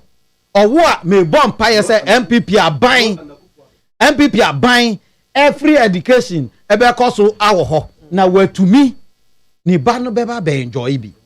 Mami Nanado project Saudi egu akwan mu osi oman no ye ni adwuma anameboa enti anka eka onu nko a anka district bia oni hwe no yenya factory ba ko na yenya abrantie bi no nko prapra na obi nko paaki bibi ye ti mango a obi nko so bi nko gu ka mu na se bi mpraduasa ono nso entumi mo na no twede sa ada no se projects a no, I say 1D1F. I'm talking about a factory. And if you build a factory, the reason why I am for manufacturing is that manufacturing, the uncle school dakra no, ye manufacture the no be pack ye gu box mu. Inti anya MD obota nkwa, anya obia ono o woni PhD nkwa no be didi. Nanso the obetumi apra the one ko bi kura or one pra kura obetumi aswa bibi and obetumi apia wheelbarrow and the onukura has been taken care of. And in the history of this country, the only people who did this sustainably are President J.A. Kufuor and Nana Dankwa Akufo-Addo. Apart from it's inaccurate. I'm coming. That's why I'm issuing the. Apart from the days of Kwame Nkrumah, golden years of. Apart from apart from but apart from the days of Kwame Nkrumah when we had this, it was an NDC grandfather organization that led this country that brought the investiture implementation program that sold everything Kwame Nkrumah left for the people of Ghana. CPP ni. But NDC buy no omu gina so na nyama na mumu adwiri egu no de infoni na me de kire wo no eno na me kire wase no menya nka wo de ato ho na Facebook fo ahwe say Kwame Nkrumah besi factory a obo modern sugar factory wa ha na Kwame Nkrumah ja no ho no obi buy o see divestiture implementation na oton ma na yire ene ne ma ene ne na se na abi enya na se ene yere ni nua be ma oye na konta waton ama na konta unim de mi kai STCB bae na odin mami nanado kwa okọ program no na me kire wase say nanado enku a de niam egu akwan mu ni pen so na ni pen so ni program okofa bae na ewu niam we na mrantie no have become more innovative and they are doing more. Tell what they be by Bakubi Afrochela. Oh, the young men and women in the country have seen a light. They have seen an opportunity. And no one edi way aba. But odaseni ahwoya inti. Anything I move. Odaseni tunyanye binti. Let me tell you, the youth they have brains. We are mrante na abano. Omo adwene na ano ohye adwuma omo share international media someone who dey see in Lebanon. The country's banking system had crashed. These people tried it in Ghana here. Now no me kana ha enkrofo we and they try wo Ghana ha men nanado buy or see international money nsi into obisa say nanado ajibusia 400 million 28 billion of that 400 billion, 28 billion of that money came to stop what is happening in Lebanon now. The American say, who no, because this is a programmer, international people, and now someone another can and say, dear, when who say, we are singing abagana, and all say, and you know, there are artists from Nigeria, from wherever, all over the world. During the return, no, and free we are singing ma. During Afrochella, Nipadodo say na magana. Any programs like this, which happened only under him, not in the 8 years of NDC, John Dramani Mahama and his boss Atta Mills. Not in the 8 years. I am daring him on Bobaku. I bought this number and see that ya behunya ma eti say ya na ya mpanimfo na ya bota ni abanum ti ya ye non-aligned movement ya ye enomo de ekoso de bia enu Commonwealth ni niama meetings eno no ya konum ti na wonum bi but Afrochala de abrantie ti hobi ana meboa global hwan emrantie program ye koji ye ni. Let me tell you, this is one of the things that Nkrofo and this salty pressure. Now, let me be saying, what makes you think the MPP thinks to say it was the NDC behind? I never said it is only an NDC thing. But let me tell you, people are hungry, not because Nipana or Comde no. Why am from Swobi, Ana Bibi, Bako Jomwa, Ana so car no koto petrol no ko fruit trotra. The price have changed. The same price have changed in France. The same price have changed here. And now they na work kromuno. Enya Ghana nkwam. I just gave you one big one. Lebanon. Lebanon is some people have died in rioting for just food. aduane papa na okotwe ntuo call bank on ono ani sika egu bank na okoje ti said ye omo ye ya hyehyɛ maame bi mfi blues e wo Ghana ha no papa no twe ntuo ko si bank o se mama bank ha se me be bokro no mama bank ha se me be ya am robbery etuo na me de aba ha na me be je mi ankasa mi sika ama ye adwuma ama adwuma ye fo twen me de sika na to se me de betua ama adwuma ye fo ka in Ghana ebiesi ensi ye daben sika koto indum honum no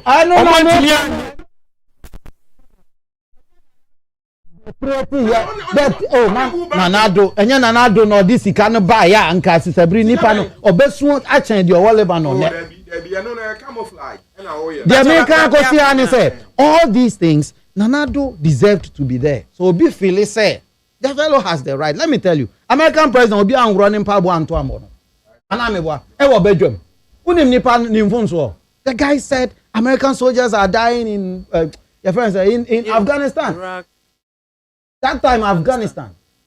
Osa onu ni this ni how e ba akupe. Say onu enye onu no American so he disagrees with the president of running pabo atobo no. E wo bedwam.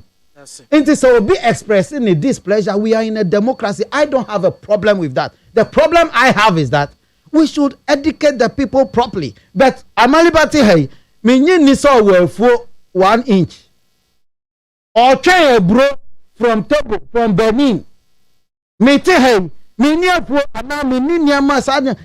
You see, so we are waiting for food from somewhere. Now, go join na aduane no boa ye din na wusu. Thank you very much. Me share me di way me share maame bi a video. Wa dua mango, em say we no nipa bebre be hu. E wa dua mango, and na wire video. And in the video I was so disappointed I was broken. Because ono wa oye ni agri business, wa ko dua mango. It's a full scale business. But unfortunately, sama me ya nkyerɛkyerɛ na ma na ehunu sɛ saade ne yɛ ne business nti ansa na mango ne bɛba no ɔmpɛ atɔfoɔ ɔmpɛ wei na ɔgyina hɔ na ɔsi nana do bra bɛboa me this despaired calling on the president to leave his job to come and help himself mango in beer that day and hotel and kano mamemra amaliba briefly yeah that day just give him the time okay but of course and I appreciate that you know because Oba na mini ada they say no can obi otompa wabo George Bush no and just a slight correction biminia na Iraqi citizen and oyi ni name mpabwa etobo etobo George Bush okay because no if you say George Bush in America for aba say omo no actually name so ne prime minister of Iraq at that time refinidin Penibia no almost touch no bald gentleman. But anyway, oba inti yedi nanado nkomo homeboa with regards to the incident na see no so global festival. And just before I tackle that, adade ka asemba konso about Lebanon. And me feel so saying can react.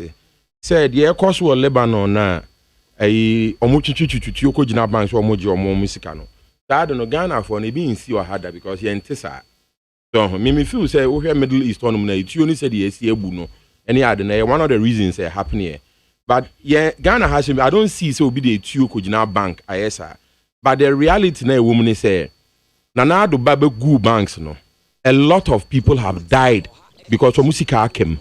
Let's not pretend to say bia nana solve a problem no ebia or solve my family and friends if only be there and they are also Ghanaians we recognize that but the vast majority for no of Ghanaians are musika kokem me more relatives are musika kokem our musika o my adwuma whole life no akem art say be wuwu o my completely destroyed you know I mean we understand say maybe the president thought he was doing a good job but those of us who are feeling the pain know that no good job was done with respect to the president's efforts so I thought I would correct that now oba weekend ya nana ekoya amanfo ekobo no tutuo no About to begin with, let me just, stake my ground. Many are so I say, me no, Nana Akufo-Addo government, me feel say it is the biggest disappointment to, some of us since the overthrow of President Kwame Nkrumah. It's the biggest disappointment because Nana Addo say Nkwame president enka Ghana fo bebree beka say na ye wo bema bi e wo oman Ghana yi mu a ye frɛ no Nana Addo Danko Akufo-Addo na wo massive good plans for Ghana. Ghana ahye no e de na ko school oye top line Ghanaian. No nko pese obeye oman yi as president e na ya amfa ama no. But nyame ncha de Nana Akufo-Addo oba ya obeka so opaya cho mesrɛ mo ntoma me so mehwɛ ni nyina de opebia Nana Addo de opebia Ghana fo aya ama no. There's nothing Nana Akufo-Addo, His Excellency, has wanted from the Ghanaian people that he has not gotten. But the results of Nejumano is self-evident. It means that Nana country be so why ni ya na onyi ni ye. He was sitting them never say Nana Addo oba no wabuawa. I think that's all I'll say about Nana Addo. So, but still I have high respect and high regard for the office of the President of Ghana. We say CPP for any HHS position no. So President Kwame Nkrumah ni di create sa akonya na Nana Addo mu nyina enjoy bi. So until we look at President Akufo-Addo as obi a wabedi Nana President Nkrumah de ti our respect mano. Until although yen nyina nim se Nana Addo abeto apa so. Nancy no say enten hu me kwa me nim that I was always saying say Nana ho since penyin na oye MP wo so ame no majority leader okoya na omu bonu ntutu a okodoji ko share ka bi mu dwane ye no since I dwane free so ame no so na menim say Nana Addo de so wan nyina ye a in fact okopia bedwam a amafo bonu ntutu amafo bonu na ntutu because economy na superintendent no in fact terrible, and even it's not me saying it. Say Ghana pay currency, the only currency Ghana currency cedi no perform better than we are Sri Lanka. As almost say yeah, say no economy no so collapse. And when we look at baby and Nana Addo Freeba, any the hope that especially the youth of this country had in President Akufo-Addo. So, and even grandmothers, including my mother, my MAAME, said no si born Nana Akufo-Addo dina and say who can born Nana Akufo-Addo dina no who enim sa untimi nka sampo bio. MAAME say ampa. So, any disappointment and Nana ama Ghana for, especially Vice President Bawumia, or casting who to say you be or in on top of the digitalization, I said digitization, and we digitalize it, and now we have arrested the city. It all turned out to be all sound and fury, signifying nothing. That is the realization of Ghana for Abehu. And on top of that, every blessed day, in case President Akufo-Addo is not aware, the market ni atwadi mo pa atwadi ene so ko dwom ene ne ye bulb na we ska to because e bedu ochina no ni atum dollar no o ma ntimi ansomu ye so enti ene say no MCNRA oil prices drop ko $83 a barrel but Ghana hanum yentimi ntop petrol because Vice President Bawumia henya na have arrested the dollar henya no ye no tembia no e wiase yɛte no maso wɔ wiase a ɛnam sɛ Vice President Bawumia ontimi yɛ n'adwuma ne yɛ nti no still Ghana ne yɛ kɔsoro because of the dollar cedi exchange now Vice President Bawumia as the leader of the economic management team it's a total flop so enti saa nneɛma wei na de ahomteɛ aba bɛhwɛ youth of Ghana num says here His Excellency the President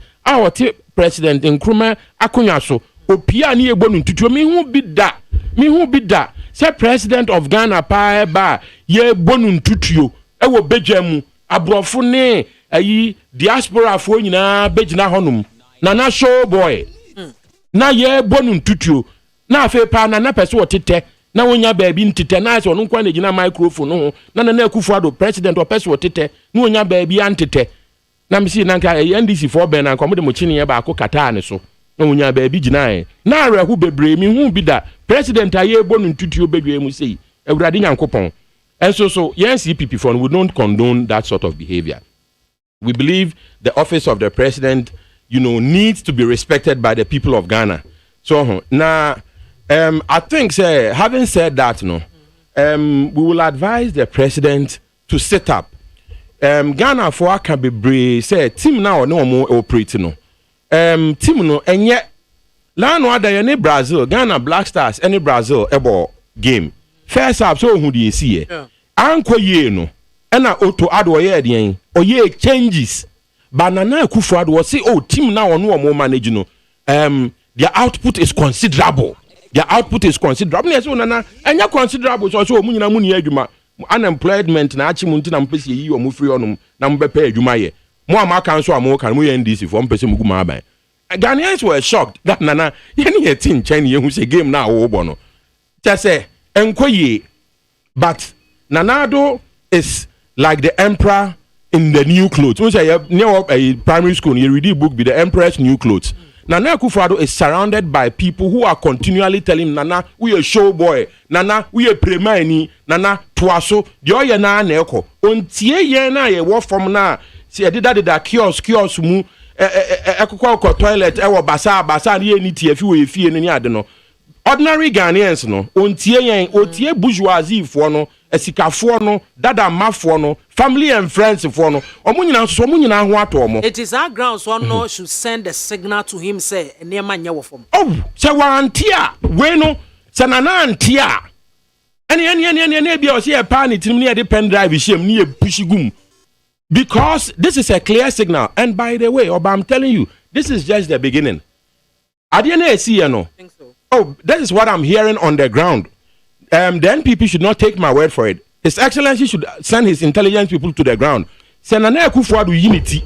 Unity JB Ajama Chebi. Unse honum no aye honum kama pa. But say bi o unity o ba bi say Madina ana Hacho ana say Ashiaman and Nana Akufo-Addo so wo oba. Ye the megaphone e ko hia no. Oh, away.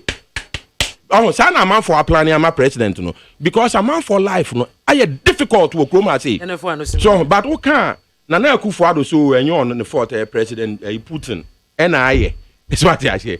Eti Nana we wish His Excellency the best. I think say I would like to appeal to the youth of this country say you see Nana Akufo-Addo or represent brand Ghana.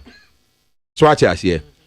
Position na Nana kuta no enye Nana dia asebi wo owie no okotena ni ma odebeko ana okochi bi odebeko. Ghana for dia or represent brand Ghana. And I want to appeal to the youth to say they should stop hooting at the president of Ghana in public. This has never happened in the history of this republic. Say president pa ba na frank siniso na ya saw light red and blue din nim pin po na Ghana fu president His Excellency Obama no in a sentence no.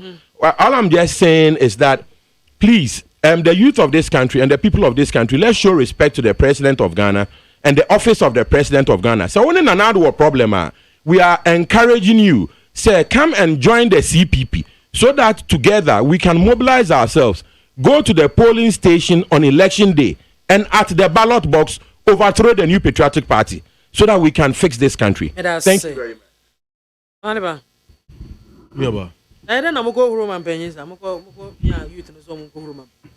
You see, in any case, I mean, you're soprano Casano or say, oh, Tio, not President Mahama, Ebo Benance in Tuanica, or Tuan Kanyaka. No, President Mahama have never complained anywhere. Please. Ofrabem 2016, January 7 to this 2017, Mahama Ofrabem. From that time, basically, the ban of President Mahama or Noah and asking the close aid, Ababe complain about the conditions of living there. Wa born in bra and so be di mampeni. Wa bobra and so be mrase bedwani. Wa bobra and sana obeye even minister or so for or Rollins abem. And until you get out in papa few. Or ni fear what him. And to obey some Ghana we no kotna on one fear. Mahama have never complained until they started their dirty mischief against him. Dimboni away, yeah. The President Mahama be you or Manua. It doesn't mean he's complaining about anything. After all, Abraham and Sen won about Kumano. No what you also na ketichu amano. You hear that? Look, Miniaba, Adade, what the issue at all? One pinnacle for the call Blaster Square, Yahuno. Every before NDC in a ball, pa, you could room and penny, place, and one a mocha. And unti a yampa nasa at the same. And the 1 year the banking sector be shame. And the one this one factory. Yanka factories are some. Give us a time, no friend near Metraha. Nyanka about factories of Mahama ye. Now give you the mess. Mahama built the biggest factory in history. A trouble gas. A trouble gas is Ghana buying $550 million per annum. I young fine. Say process gas war. In process gas. What do you understand by factory?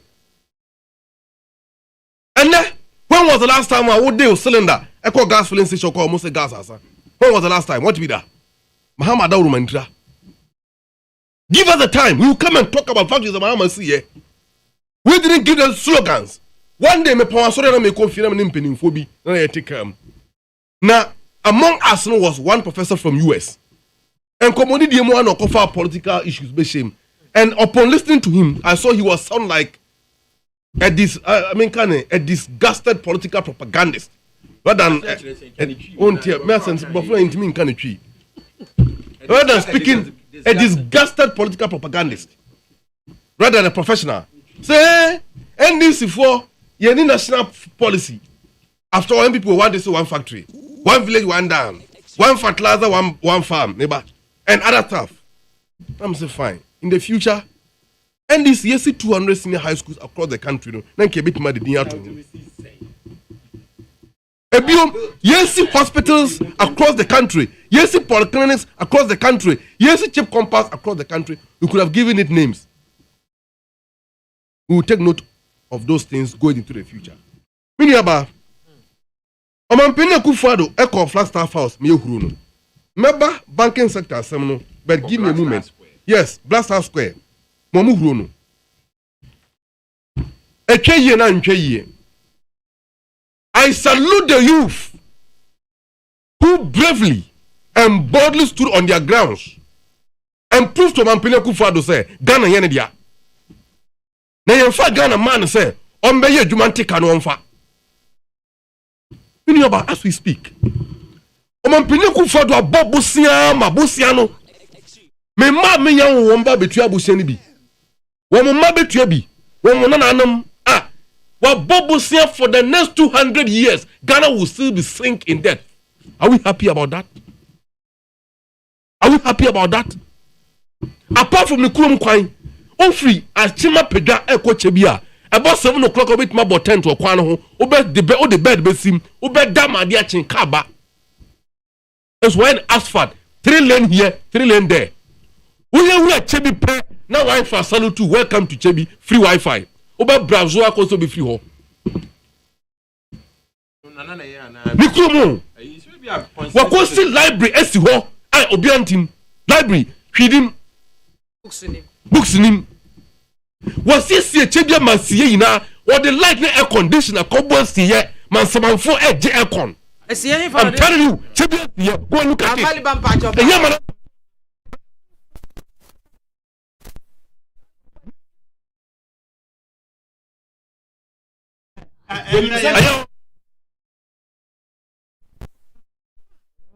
Can let you call it. Yes. Me me catch up.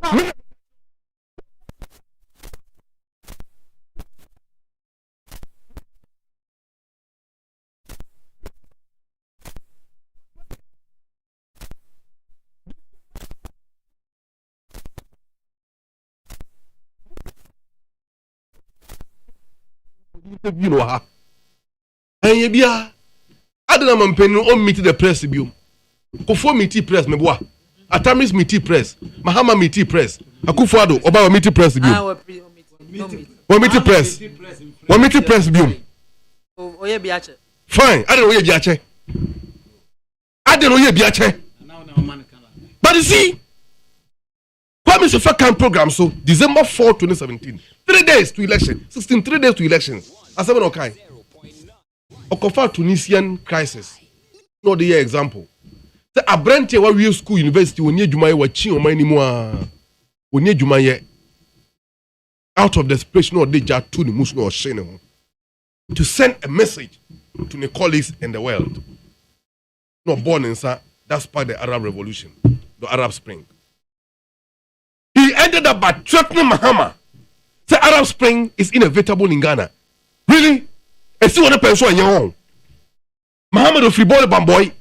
No Japanana. Onum boho. Akufo the fichebi. Ochenkwana onum bremu. Only Arab Spring is not pension in ye. But these are the people.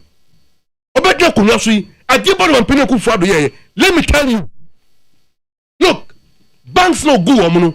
The banks collapse was motivated by envy, hatred, and sheer criminality. One more copy of book, some book way, outdone with 2020. For the penny, or a Japanese book. Middle core page 5. Yes, the biological children. These are banks in which we should have a controlling interest. The collapse of local banks with ties to the opposition NDC and other rival political factions during the cleanup operations undertaken by the mother, and the mother here is referred to Bank of Ghana, also then was a resounding success. It facilitated a flow of substantial, the Ghana Amalgamated Trust, GATT, Isaac Adongo has spoken a lot about this GATT issue, received 800 million.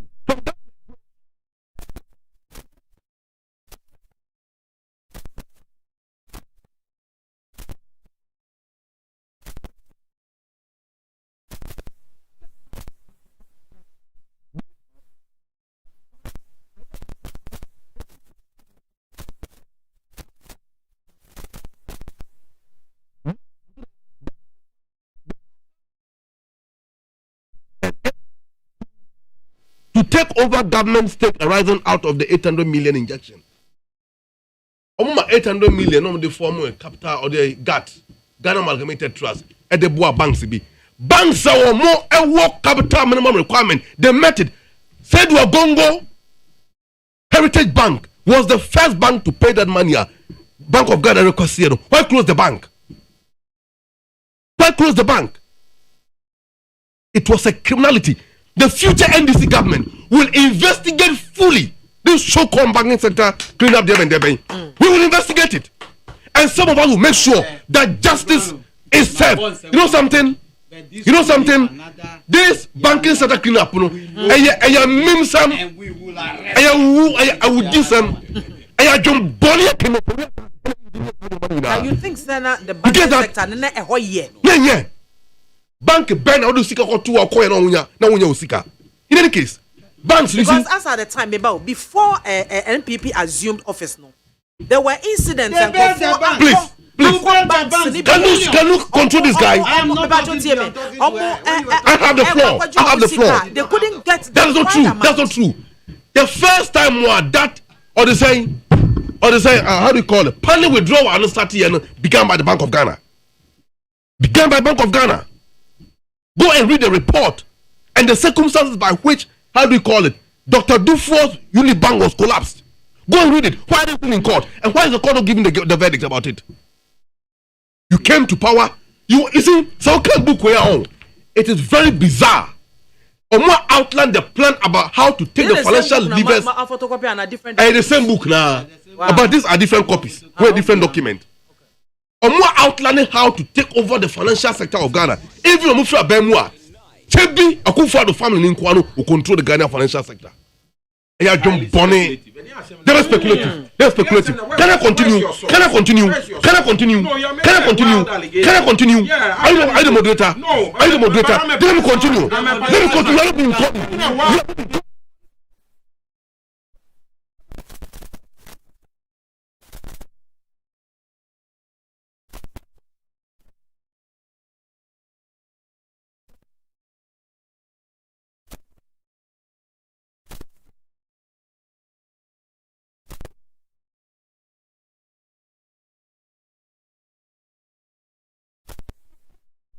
Really?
Abusuafo ni 100.9 and was so egua utie no your best remo mebacho amaliba you were on the floor to very well. Wrap it up mama Good. With that Well, don't quote from it again.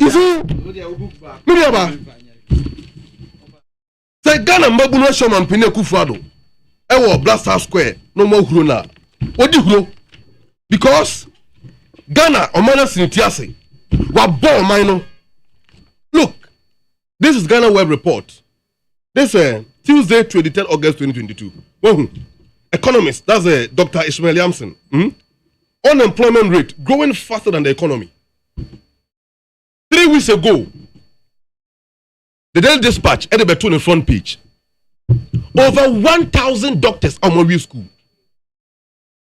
More training, more housemanship. And we are buying some coffee because the government don't have money to employ them. On the same page of that, according to Ghana Statistical Service, 1.8 million are unemployed. You get that?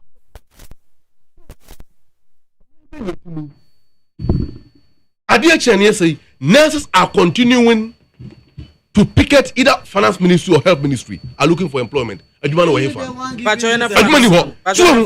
until there cannot be any for the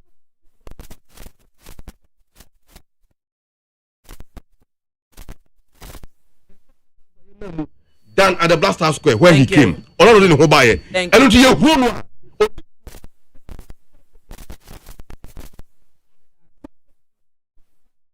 Sipi Amaliba and Oten and Kana Kingsley Amaliba NDC Communications Team member and no. Hey. Any communication? Mame Ensaimbra was on our second Bank of Ghana Finance Ministry IMF negotiations to stabilize Ghana's economy. Mame, yes. Ghana ebenya 3 billion. Don't know how it will. Oh, yeah, Bosia. Me, I speak fact. I speak fact. Say, uko je Bosiano. Nanu me my analysis bi wa ha say.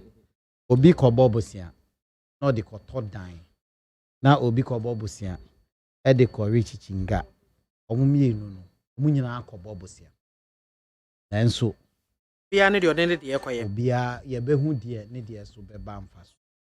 Na omanya ede Ghana no ye di nkrofo te say NDC communicators amaliba no nkrofo ye achia ye man ye nkoye ni. We slept for 4 years in darkness and fear 9 na ye dasum 4 years, no. Now we could have done something. When in businesses are that within that period, no, they would have collapsed. One more lose one livelihood ninyama. Enti sadia ne ba na ye wo hu bibi ya maka mesa ka bio maka the platform is so many times. Say time COVID buy no. Na amanya man nyina nimu say there's going to be a recession. Ghana Mampeni Nana Dankwa Akufo-Addo can say we know how to bring back the economy. We just don't know how to bring back people from the dead. The obie wua the sabre no na yanye hwehwe ya mpesika nso yasene ya support nkrofo na se obi free mu a ukofa ne ba bio mu anye yie. It tells Amalibani NDC for omo ya ade we say na Mampeni nim said there will a recession will follow the pandemic. Mahama didn't know that. Let me tell you why I am saying Mahama and in the NDC4 didn't know that. Bechrim. Or for more COVID committee or whatever he was calling it. Mahami wanti. Edi no mo ye. Omo koto PPEs kakra. So move FMB mo no omo so distribute. Omo koto PPEs kakra bi. Oh, kakra bi say. Omo de be da do. Oh. PPEs na omo de ba ye no. Anka ebe bo apa.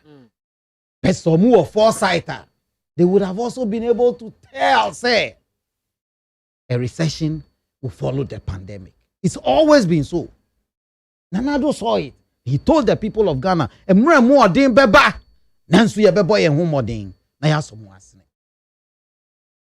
He told us, Mami, the president told us, and the whole world praised him for telling us. Say, Emre mo din beba say ye twa COVID kwina. Enti no se upeu wompeu se COVID ba ye ena ntokwa si ye ena den ena ye ho akire ye ya. The bottom line is ahokyere aba ewiase nyina den na ye be ya fa ho. Minu amaliba, if you like, bring Mahama tomorrow, Ghana will still be far worse. Mami, you see the NDC for no nim say Ghana for sebio omudwe say ye Jimmy. Atamils took a 1.2 Ghana cedi to $1 from President J. Akufo Meboa. Offering so now 4.6. That is a 400% or thereabout, something close to 400% increase. If even Nanado ebe far no 4 cedis something, now say no, I'm 10 cedis. I feel Nanado are multiplying by 100% any kind. Yema me kan we. No, ni say ye hu bia. But they all didn't search Nanado so now otime hono. He had a 400% decline, depreciating the city 400%. Nipa na otime in China or kasa se Nanado anya hwe nti na ya ebu no. Ta nipa no. Ni pens wo da sumu mfie miensa nko mfie 9.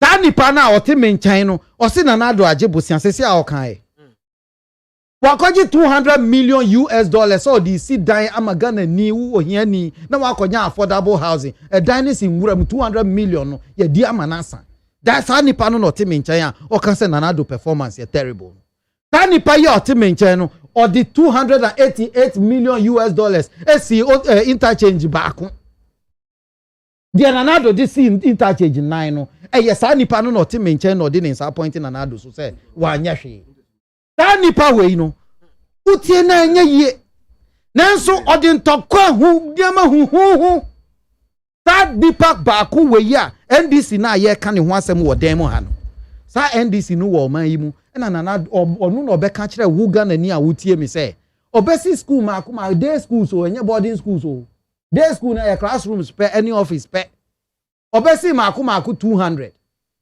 owi ase na wasi ma ku 29 ewo get fan website meaning some up taking a baby what up to today we see mu say 29 no World Bank see mu 14 di che pani nie unim sika dodo a according to Okujeto sa school 200 no ba ku bia be cost you 6.5 million. That gives you 1.3 billion. That 1.3 billion makano on several platforms say nipa na o catch us na Nanado anya hwe no entumi an raise 1.3 billion and for school 200 sa nipa no Nanado raise 2 billion a year and for the past 5 years you are raising 2 billion a year and they are support to free SHS When to me and raise 1.3 billion, or see Nanado Anyashi, they were raising over 10 billion, and they are 3 school fees, and they are 3 exam fee, and they are 3 Niamani Nano, Wanyashi, Mungronu. Oh, sir. That is his logic. Omon sound ferry. And I was not Yakasa Mahama can't say Yantriani rent. Mahama on ferry, he is not ashamed. And Yana Minunya Yetiha, Yabetra Dem Hakaye. Say ya Mahama Yere etifieno. Mahama Yere check na Nanado Yere, Edibaumia Yere, returning Yano. Mahama Yere, Udiawahi, Akaniho. Otiho, as I can say, Ghana for Mamishi, on some ferry. He's not ashamed. And you see, I'm worried. I'm worried because Ghana for yen nimuniama weya yen shedan to me near Chireno. Nanado can say best step schools. What who schools no? What who be? Amaliba, speak. Tell the people of Ghana, their step schools, go the TV schools, go and look at them before you speak. Bahama couldn't do even 50 of his e-blocks. He couldn't do 50. When to me and you 50, and he is not embarrassed about it. Please, if anybody will speak, me pamucho munsra yewura Mahama say, onu dia yes reno. Because mine soprano ya adwin say, yes, I say share Mahama. No ya kwala. Ya ni share no ko school. Me papa, me sa time na bia na ya nwo me anana misua. But me papa tax and share Mahama call primary school. And a call secondary school because of course school no. Now most of them were enjoying free in cry ha your friends say me see primary school. No this scholarship no, a secondary school. Me papa tax kan we bia na sa time na me misua anana nti na me nya adwuma. But Mahama ye na share no ko school. Me Ghana na share me go school. Mahama obeye MP no.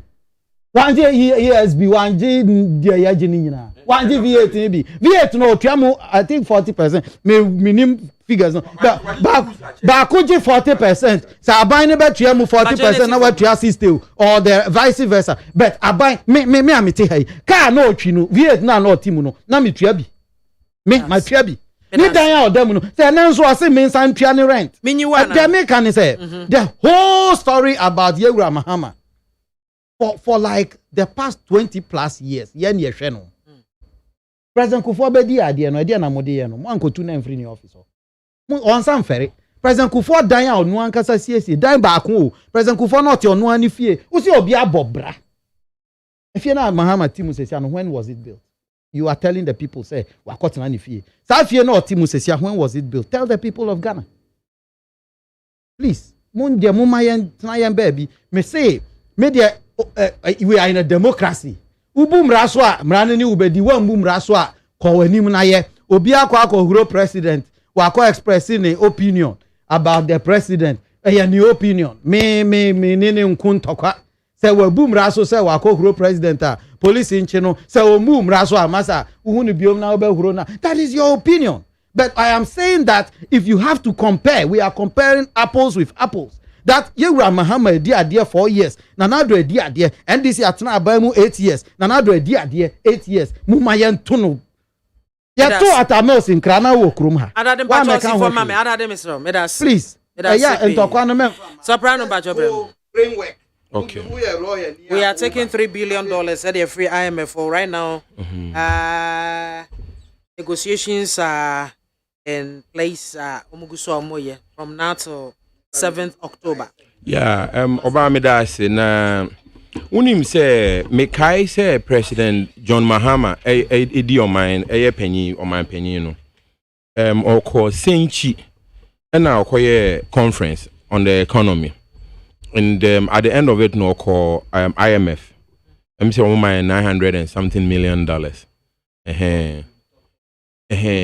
Now, during that time, me Kaipa say it wasn't an easy decision for President Mahama to make because IMF for no, won't say omunye charitable organization. Inti omuba ukruma was so very very very careful because they could end up leaving your country worse off because we are neo-colonialist. So I say, our agenda no is to keep Africa in a position more IMF and more shareholders no. ebe benefit pa omo shareholders no include UK money, United States money ade adom na bank na your modia enti ana enye easy say omanpanyin bi be kwa IMF for mekai in the 80s President Rollins decided so call IMF no eno na ma opportunity ema Minister of Finance Dr. Kwesi Botwe ebubububu the industrial backbone of Ghana obubu wie no ena Professor Kwame na ho enso so ba na chese obey diversity implementation o tunton yegu si nyina o ma ni pa 350,000 Ghanaians ekotena afie near friend redeployment nti sankrofo ni nyina o mukotena afie no adesua na o masua nyina na o ba te senka adwuma wa sua wa ye ba ye se kotena afie nti wantimi ankyere frima se de chi chinchin mfidie no ena mfidie egu dem ha nyina ni nyina no Dr. Kwesi Botwe ka te munyansi o na ni nyina still be that so isi wa pro so enti IMF for kono enya dia na government be taking it easy because repercussions na na say nsunsuan so no ane enough from so na said me tembe anu me betie New Patriotic Party for communicators and our party na nkasa say NPP for ni NDC for no kasa ayana dia ekoso ne say they keep on comparing themselves to each other sa dia no ana ya bebre because ana akwa ete say me hu shile me sin kano that comparison is not worth it for the Ghanaian people.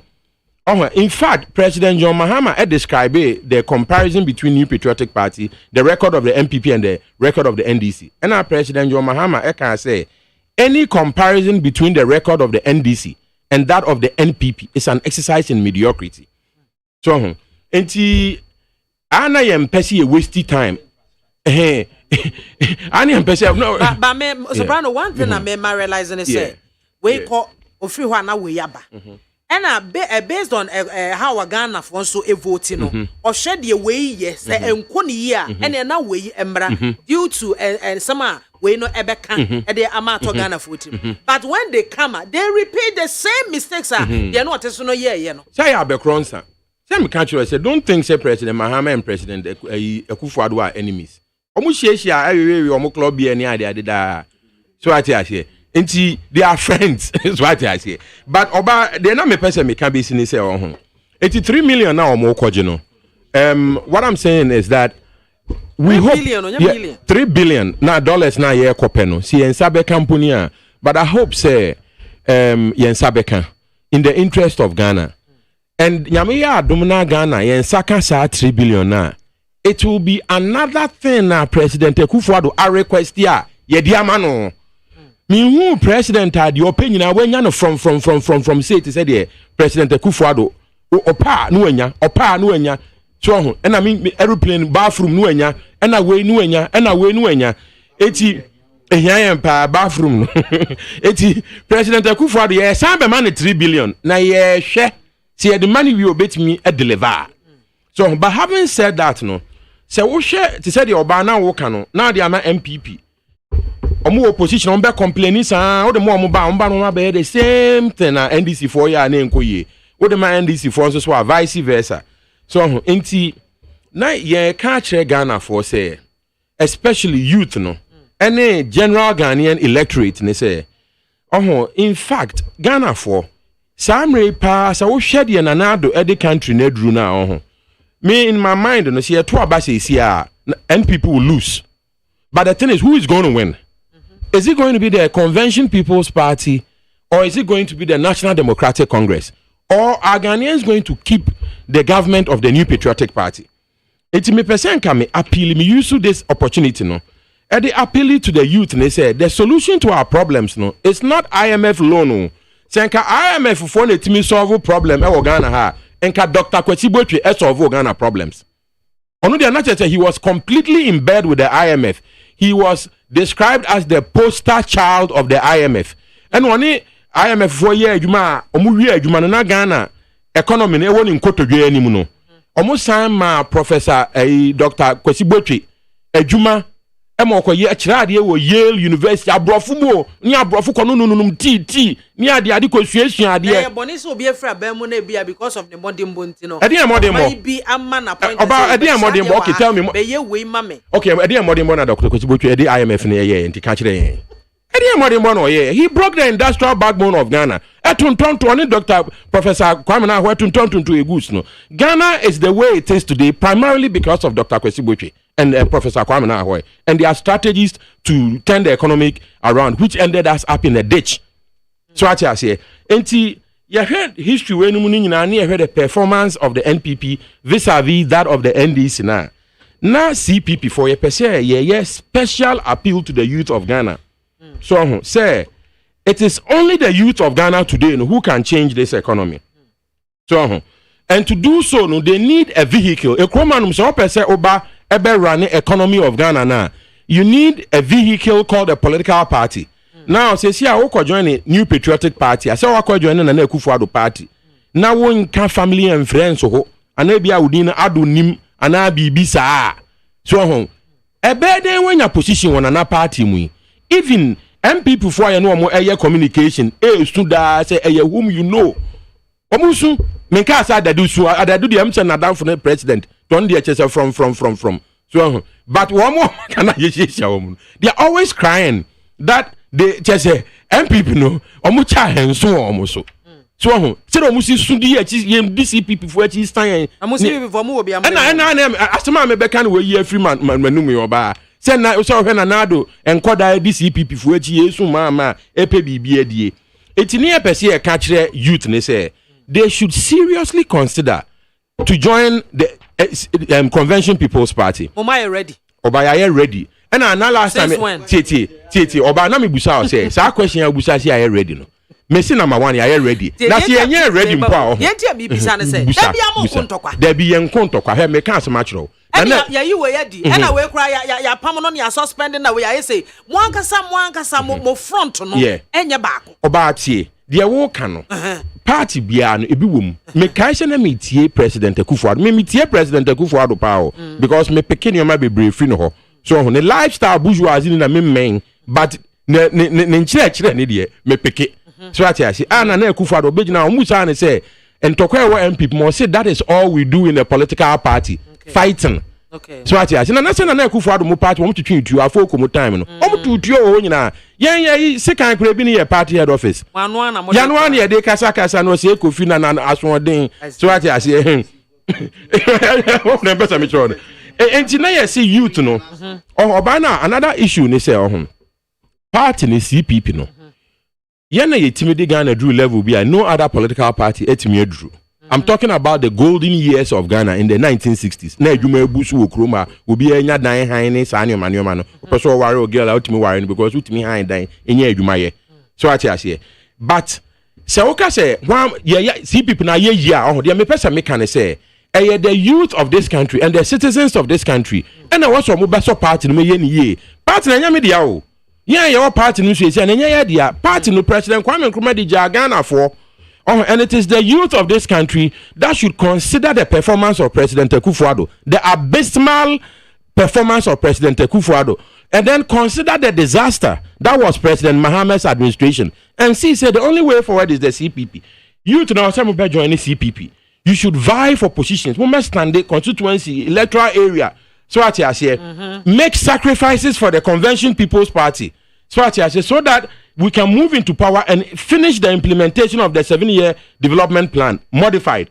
So say you to know, Ebeka party ni hwa. You bet me a transform Ghana using IT. So IT standing for the other day, refi. Information technology. You bet me use AI, artificial intelligence. Unsa na that they work as a youth na I want about now can say youth now Ghana say no margin is very sharp. So yes, una kan they understand information technology and you more multimedia internet na ye no. Enya agro artificial intelligence ase. They are masters of the creative arts. Now one day weekend ye twa mu His Excellency President Ekokasa wa Black Star Square Ghana fu huru ntutuo pi na do pe ba bi akotete. So ho David Mekano Kreno. Na a Ghanaian youth no and omu use to omu creative artistry. So and omu creative edima Ghana Jessica. Youth no beka CPP one bet me aye agro processing. I ana me can say CPP establish 112 state farms. Compare that to planting for food and jobs. Ye be debate yes our comparison no. So nanka Ghana youth no me for manu shama me just 2 minutes. Na agro processing, agri business, renewable energy, youth no motiase, development of a green economy. Ghana ye who lithium ion or high media batteries, solar energy. Ghana how we are on latitude 4 degrees Celsius, where the energy content of the sun exceeds 2,000 watts per square meter. So I was here to take advantage. We are on the equator.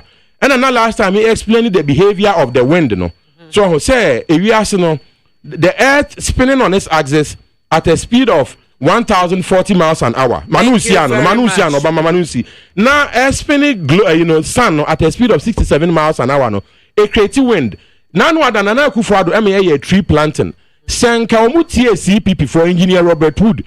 And parallel to the equator, a creative wind corridors. We could put wind turbines there. I bet me a creative energy, biogas, gaming no enye bet na omokoto Manchester United name wan for turnover for akwafo obobo na yakwa bet chacha no there be. We are talking about gaming, a $1 million industry. The youth understand this. CPP understands this. We want the youth to come and take a hold of the CPP and transform the republic using the CPP's opportunity. Thank you very much, Soprano Mpacho for announcing. My last sentence. They say, gold no galamsey no. So I was saying, who say Ghana government? Episode was to gold in every Ghana government. Galamsey for no. Now the akotonwa blah blah. We should transform gold into ornaments and other value-added gold artifacts and sell it instead. Say akoton gold no. Me na a goldsmith. Menshia. What you say? So when you gold. Obi ma gold 1 kilo manusiano obi ma gold 1 kilo now the year juma to say necklace and now a good year utimi nya the value to say 10 kilos instead so we turn gold no. Thank you very much, Soprano and Otene Gamali Bampacho Bremo. Yes. I am not a pushover, and nobody can intimidate me on anywhere. Nobody wants to push you. Besides that, this statement is an insulting statement. If I am not worth pushing her, does he also worth making that comment here? Which statement? Won't you just heard him. Me na static casting wabam. When I am on your platform, I expect you to protect me. Protect you. I'm protecting everybody. I am speaking for myself. I am speaking for myself. I am protecting everybody. I am speaking for myself. I am addressing you. I'm listening. I am addressing you. I expect you to protect me. In as much as a mattress may discipline, my respect to a platform, my respect to our utilium, na my cone, my team will be a casa. So casa more and yameda, me to. That's the rules of the game. Yeah. A brain slow be casa. Then you correct a semi panic kind of chair and then you move on.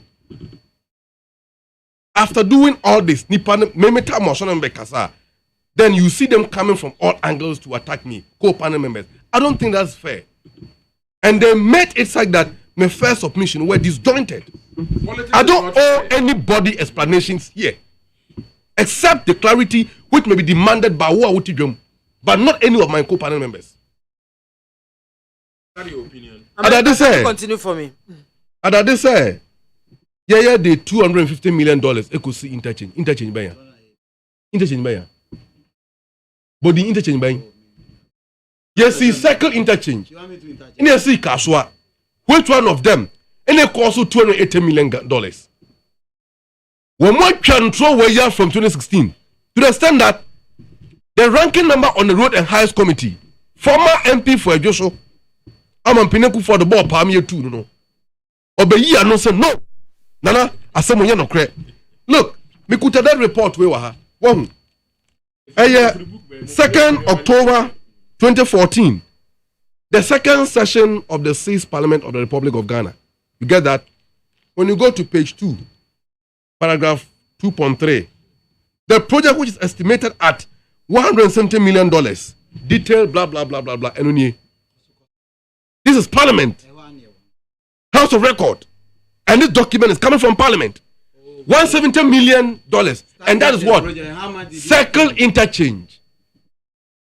Details in our this is a Parliamentary Select Committee. $170 million. Here is it. And Kaswadi name. Kaswadi no so I have all the report. I have all the report. Class 1 year 160. And when we talk about the project, don't see cycle, say just the flyovers. Ancillary rules, among others. Anyway, these are peripherals. We will come to them when the time arrives. Look, Saban said, campaigner, any parties are. The time will come. Your campaign here. This is not the time to call for those things. What I know is say, I'm going for the IMF for me about 3 billion, right? I don't see an achievement. Omandi kenke. O can say achievement. Achievement. O can dapen. Woman want to bob busia. What you call a joke. I want to bob busia.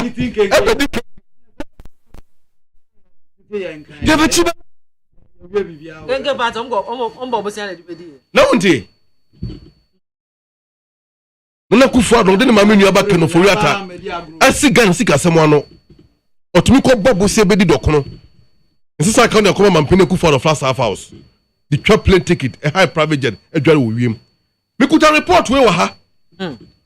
A publication press release actually by Adam GH, that's the Anchoring Democracy Advocacy Movement Ghana, a civil society organization. I'm going to release this document or this press statement on 4 July 2022 within the period that government in the case of IMF. In any case, what has happened to Omuyi Levy? Huh? What you told us, then you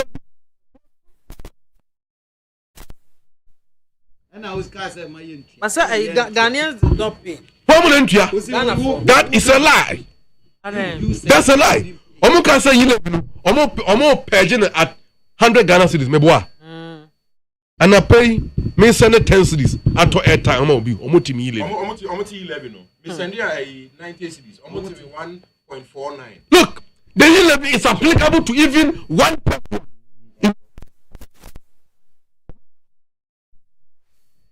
This is a lying government. These are people who cannot be trusted.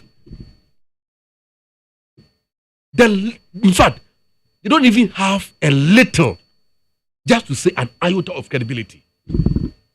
Atrofonkwa, winning. Yeka understand COVID-19 and the Russia-Ukraine war, as they are constantly claiming. Say yenti or more. I don't know. So him and we and someone him is what become there. They were waiting to see. And don't shoot on kind. And me be a year. One penny back and you say hey. Or him I won't know show you on cry.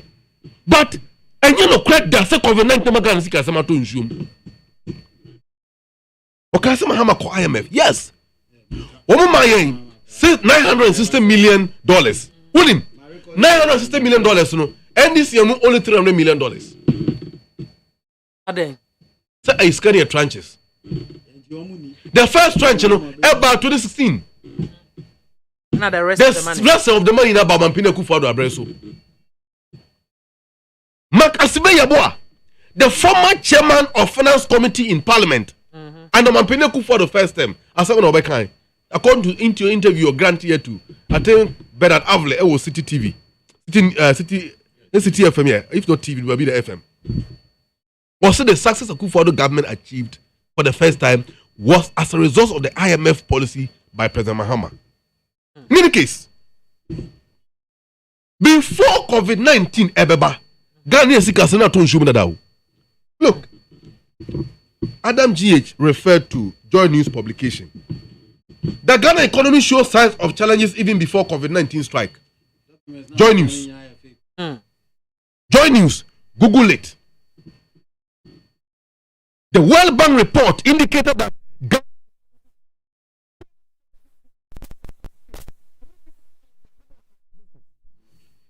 MPP are buying Ebefa Ghana. Na yabosia yabo. From God knows how long. EBC Mahama time of Kunyaso. Na 120 billion. By 2019, na Kana move up 125 billion. No more than 120 billion abeka yeka within less than 3 years. And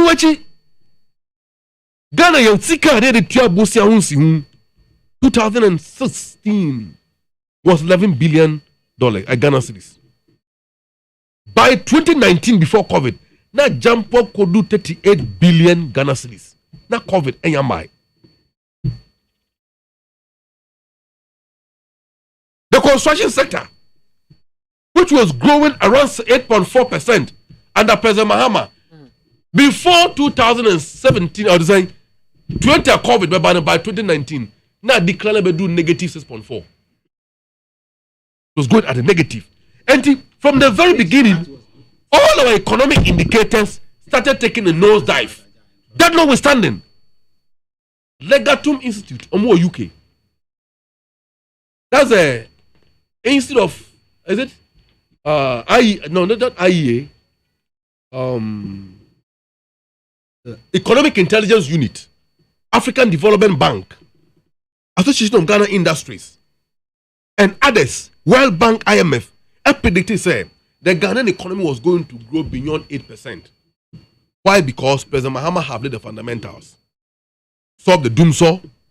We created generation deficit and from the town to come and Kruma Bangu na dankwa buzia element ebe se o mine na o 1 year provisions be for a power industry. Na power sector na be do running time ko fo be to aso be ru amens apenso Mahama bae or say I won't blame anybody, I will fix the doomsaw. He fixed it.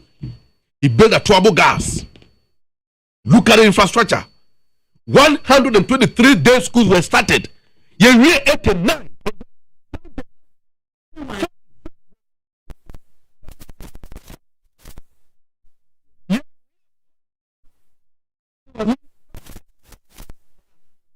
You cannot continue. Maybe you have your time so that you react to it. Cannot continue. You see, is it 2 against 1? Is it 2 against 1? Which one is now? What do you have? What do you have to change now? What do you have? What do you have? Star FM, Star FM.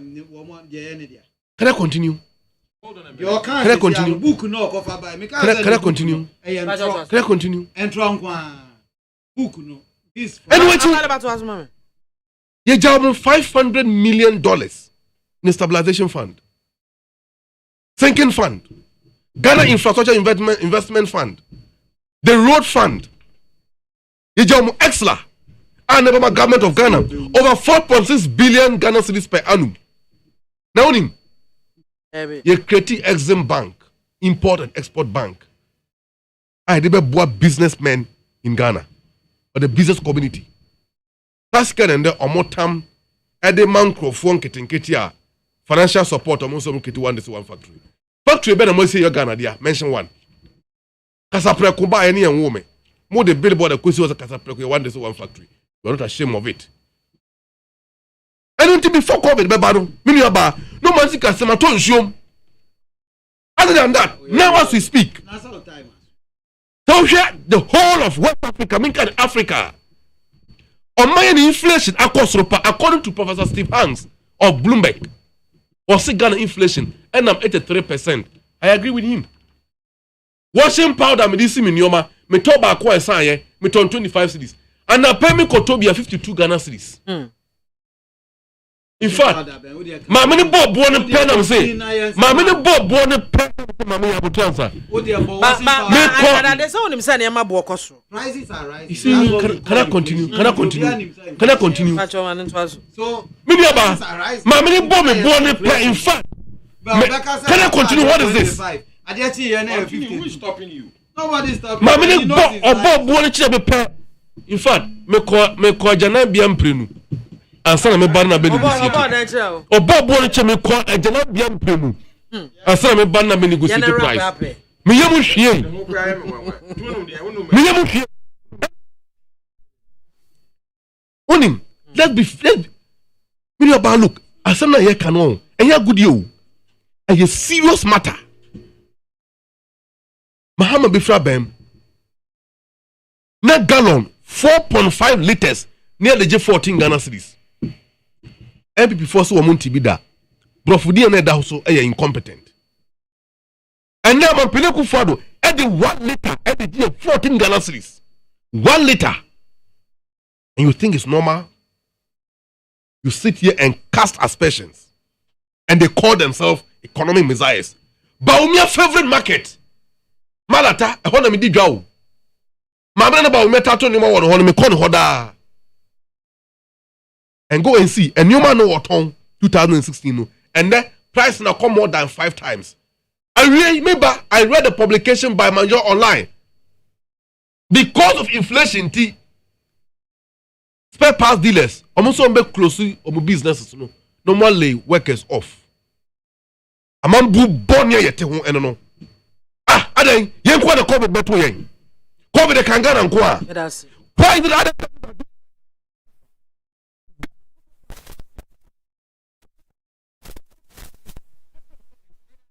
Amaliba ena otse ne nka na ebusuafo last leg no about the NDC me sha say one kasa Amaliba no one kasa wo the NDC amayuko no den ekoso say mo se mo mpese asantini be register mo de mifiri ha abusua we mu etie ne nyaaya nka framantamu fo esiremufo a wo mo kwa na register because mo nye obi a oyakani eni. What is happening? Chronicle. In the paper. Chronicle. Chronicle Neka. Now, does Chronicle qualifies to give publications about NDC? Are they? You don't qualify to do they that? They do not qualify. Huh? You see, so on. Sometimes on. The person, everybody say you're attacking Crawford. So, but, Sabano, journalists are more Juma professionally, ethically. I don't want to use other operative words because it might sound quite harsh. These people don't qualify to give a balance, to even give report about NDC. I will know where they belong to. The band of the Chronicles, I can't papa in his order as a daily guide.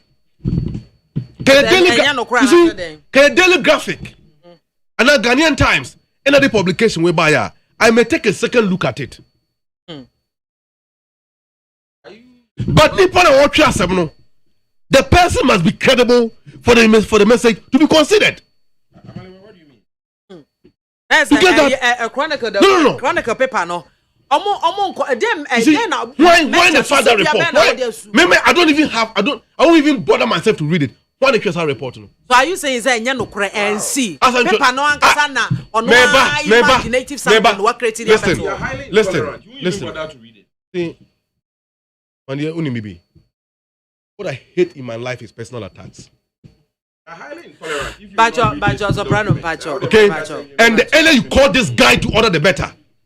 Other than that, he might not see me well. Soprano, Bacho. If you have anything, just put it. Mouse in the tear free, John. That means when you need. Gray hair is a sign of wisdom. Else, if you attack me again, what will you do? I will come to your level. You see, I will not see him as a matured person. Okay, if you come to me as a personal person, I will decisively deal with him. Very well. Bring yourself. No, you bring yourself. You bring yourself. Time is running. What I'm saying is that see about the party or the paper. Say be can small bawoma find this one yet here. And you chronicle. And this penny bang. No issue press statement. I dare to just say you nipa kuwe men cover form. But what grounds that is what is happening? What grounds? Are you been to the grounds? You and I, we are political. Have you been to the grounds? I'm speaking as the paper. Oh, fine, right? And this report, okay, they call something balanced reportage.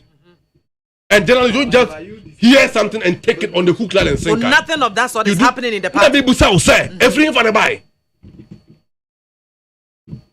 Huh? This rented media papers are and people for hotel mochi. About NDC, and they want us to come and say that they want some of us to come and sit here and discuss it. You see, the truth is, and this one, ammonia corner from the history of the party, since on the two, and to say the ISSCA. You call Asante region. In fact, yet the answer pine a coye, yet the answer pine and sabako and a coye. Asante mine, and the woman some you know, and a GNDC. Na yensa pana ye de call no. In fact, one more share you can tell ma. 2020. 1 million votes. Asanteman share Kentema. And we appreciate what Asanteman did and how they received us when we went. That's the end. In NDC. NDC is a political party that embraces virtually everyone. And your bourgeoisie club. Thank you very much. I don't think paper be a reporting the same about a party in one. That is a lie. Thank you. It is a publication only meant to court public intolerance and hatred and generate. Thank you very much, Amaliba. So, Brandon, a quick one. Yeah. Bremo, quick one. Yeah. By the way, Amaliba. Okay. Why you on say small boy? Be I say, yeah, we are so thin skinned. You can't want some man. Why you on say small boy? Why you so thin? Me see why you on say small boy now. Yeah, second house. Don't touch me. I don't can say.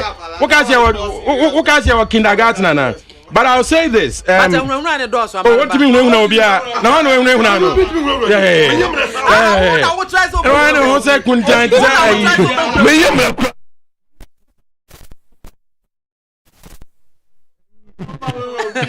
Why is so serious? Why the who couldn't answer about small trainer or be a honor? Law final. That's one year Kufuado court. Because one year Kufuado in equal classes. But the American say, I find it shocking. And in fact, Amaliba, I'm talking to you. I also find it disrespectful. So the way you are treating the Ghanaian Chronicle. The Ghanaian Chronicle is a respectable and reputable paper. And as a political person, I'm disappointed in the fact that you jump to the conclusions you have jumped to without reading the report. The content. What me and Kaya didn't know but the paper now. I hope the Ghanaian Chronicle takes you to court. Okay, having said that, for maligning them and disrespect, yes. So one kind of paper, no. So you're arguing from a position of ignorance. So I say, no. He's arguing from a position of. Have you read the story? Have you read the story? You say you're a law student. Have you? Why not? Is it true? What do you? Goodness gracious! So if you don't read it, how are you going to determine the veracity? You are wasting our years. Mama, no, so we are no abem. 81 kind paper no so. But having said that, I know the National Democratic Congress. You understand? That party is a national party. NDC for munya tribalism or party no. That I know no. Oh, there be NDC for munya tribalism or party no. I'm telling you, see who NDC no. That's why me minimum crop for be NDC mo kumase. So I say, and say story no to say the Utie the Ashanti Regional NDC chairman Andrews. The all cano. Me feel say probably the national executive and people like the venerable honorable Esiedun Ketia should intervene. So I say because you see we in the Convention People's Party no ye pass in Parliament the Anti-Discrimination Act. So that time na MPP for see yatia hono mu tutu no bomb any ade. But we stood our grounds. So anti-discrimination. So them person trying me hear National Democratic Congress. Now me hear President John Mahama. Now me hear President Atta Mills. Now me hear President J.J. Rawlings. Now me hear the stalwarts of the NDCR. I find it difficult to believe, say, the official position of the National Democratic Congress is to discriminate against any people. I also want to say, people in Kumasi do not discriminate against people from other parts of the country, whether from the Volta region or any other part. Because after all, say Kumasi no, you were Fanti Newtown. Fanti Newtown, Kumasi, and Fanti Newtown has always been there. And I'm gonna go honum. I'm gonna for and then Fanti for a cuckoo dam. Kumasi. Me say me you Kumasi no not. Penyin ba kwa na wagidin wo Kumasi or ye important Kumasi citizen.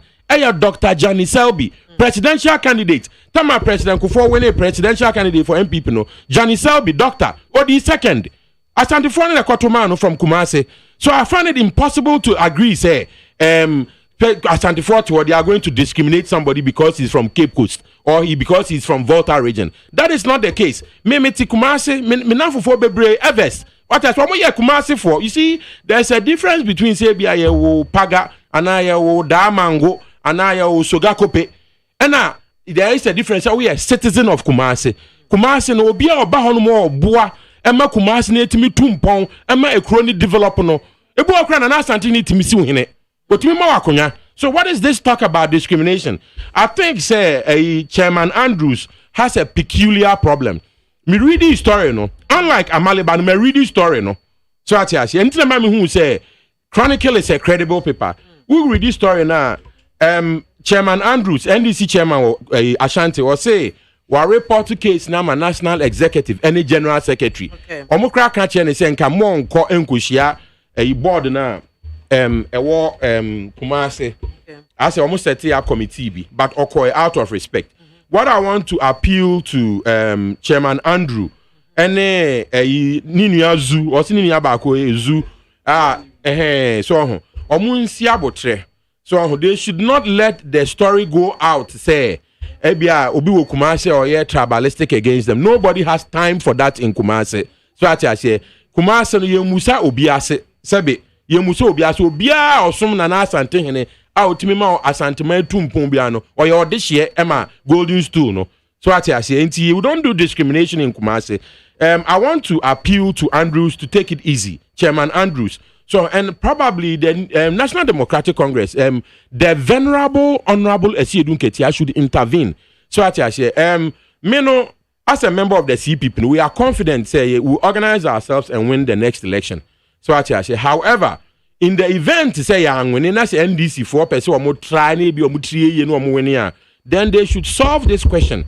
Rising whereby people like Amaliba and Co. are seeming to say there is tribalism in Kumasi or something like that. That doesn't occur in Kumasi. It is not true. And I also think the Chronicle is a very, very credible newspaper. Yes, in this country. Thank you. Bacho Braberi Mame.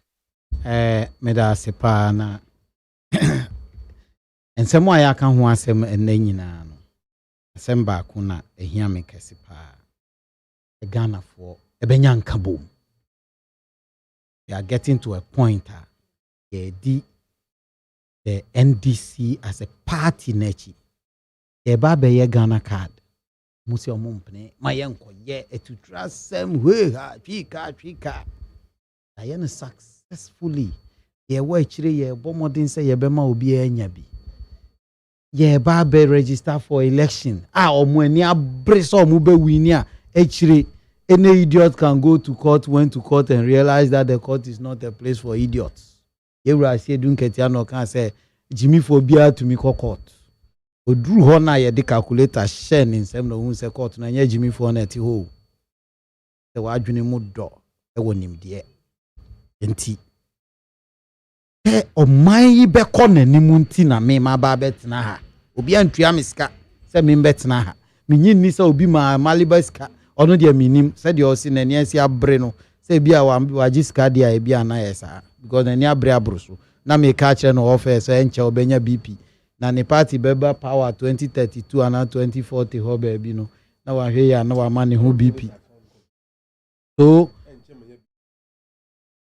but it's kind it's whether you like it or me kire say who ya wa adwene say who be ma ukon huntini nyina asori na ma BP a but relax, that's all I'm trying to say.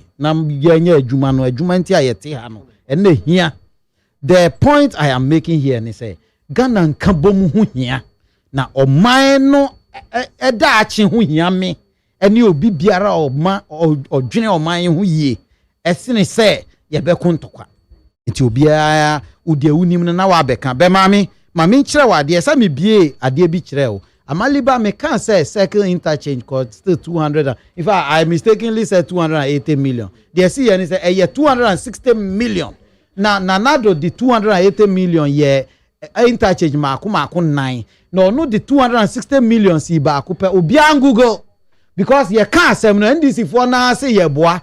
Ama NDC for na ekoko ye nhwehwemu ama NDC for na publish e was Star FM for website said there ba omi aka ye no ye trodo no kre e na omu try so omu be kire mu say ancillary roads ka ho ye the project cost of $260 million and ye the interchange no cry flyover no enti dia make akosi ani say o man kan ko hu hia yen wabu ya che mahama abebu yen nim ya ji atum ye no nkire say so obi nso ye de enye ensem fata menka be se obi di sa ahoya no ebe kwa akobu president na amaliba abegina ha say Mahama si school mako 71 emi nwanwa bet sa na ya tete no so mbeye Ghana fo nyina se internet wo ho uhwe na abeboa wa for internet no so wa obenya de ahia wo. Thank you very much. The NPP aban bo modern so man yi ebe fa ne ntuma fa.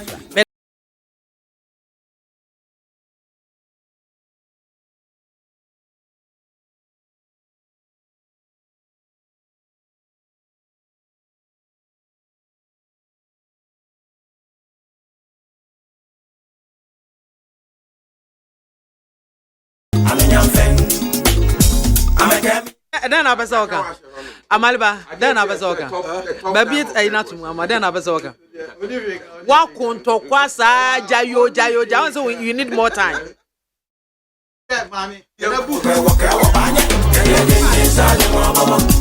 Abuti afan ya di dwumadi ni nyina esi mo fa nche me se na mentimi am telephone lines na amamo ese mo anya me ya domo a ya wada ye hia ye ne mo bebon komo Asidaga Siankoma Sylvester Sapon Soprano, Director of Communications of the CPP, Ernest Ada, the NPP Communications Team Member, and Kingsley Amaliba, NDC Communications Team Member. Unya Darman, Bakambo Mobwa, and Maiden Commodity Channel, Ebre Meeting, at the MAAME BIAMAH AKWAFO, Asidaga Siankoma Production Crew, Enyina Macrao.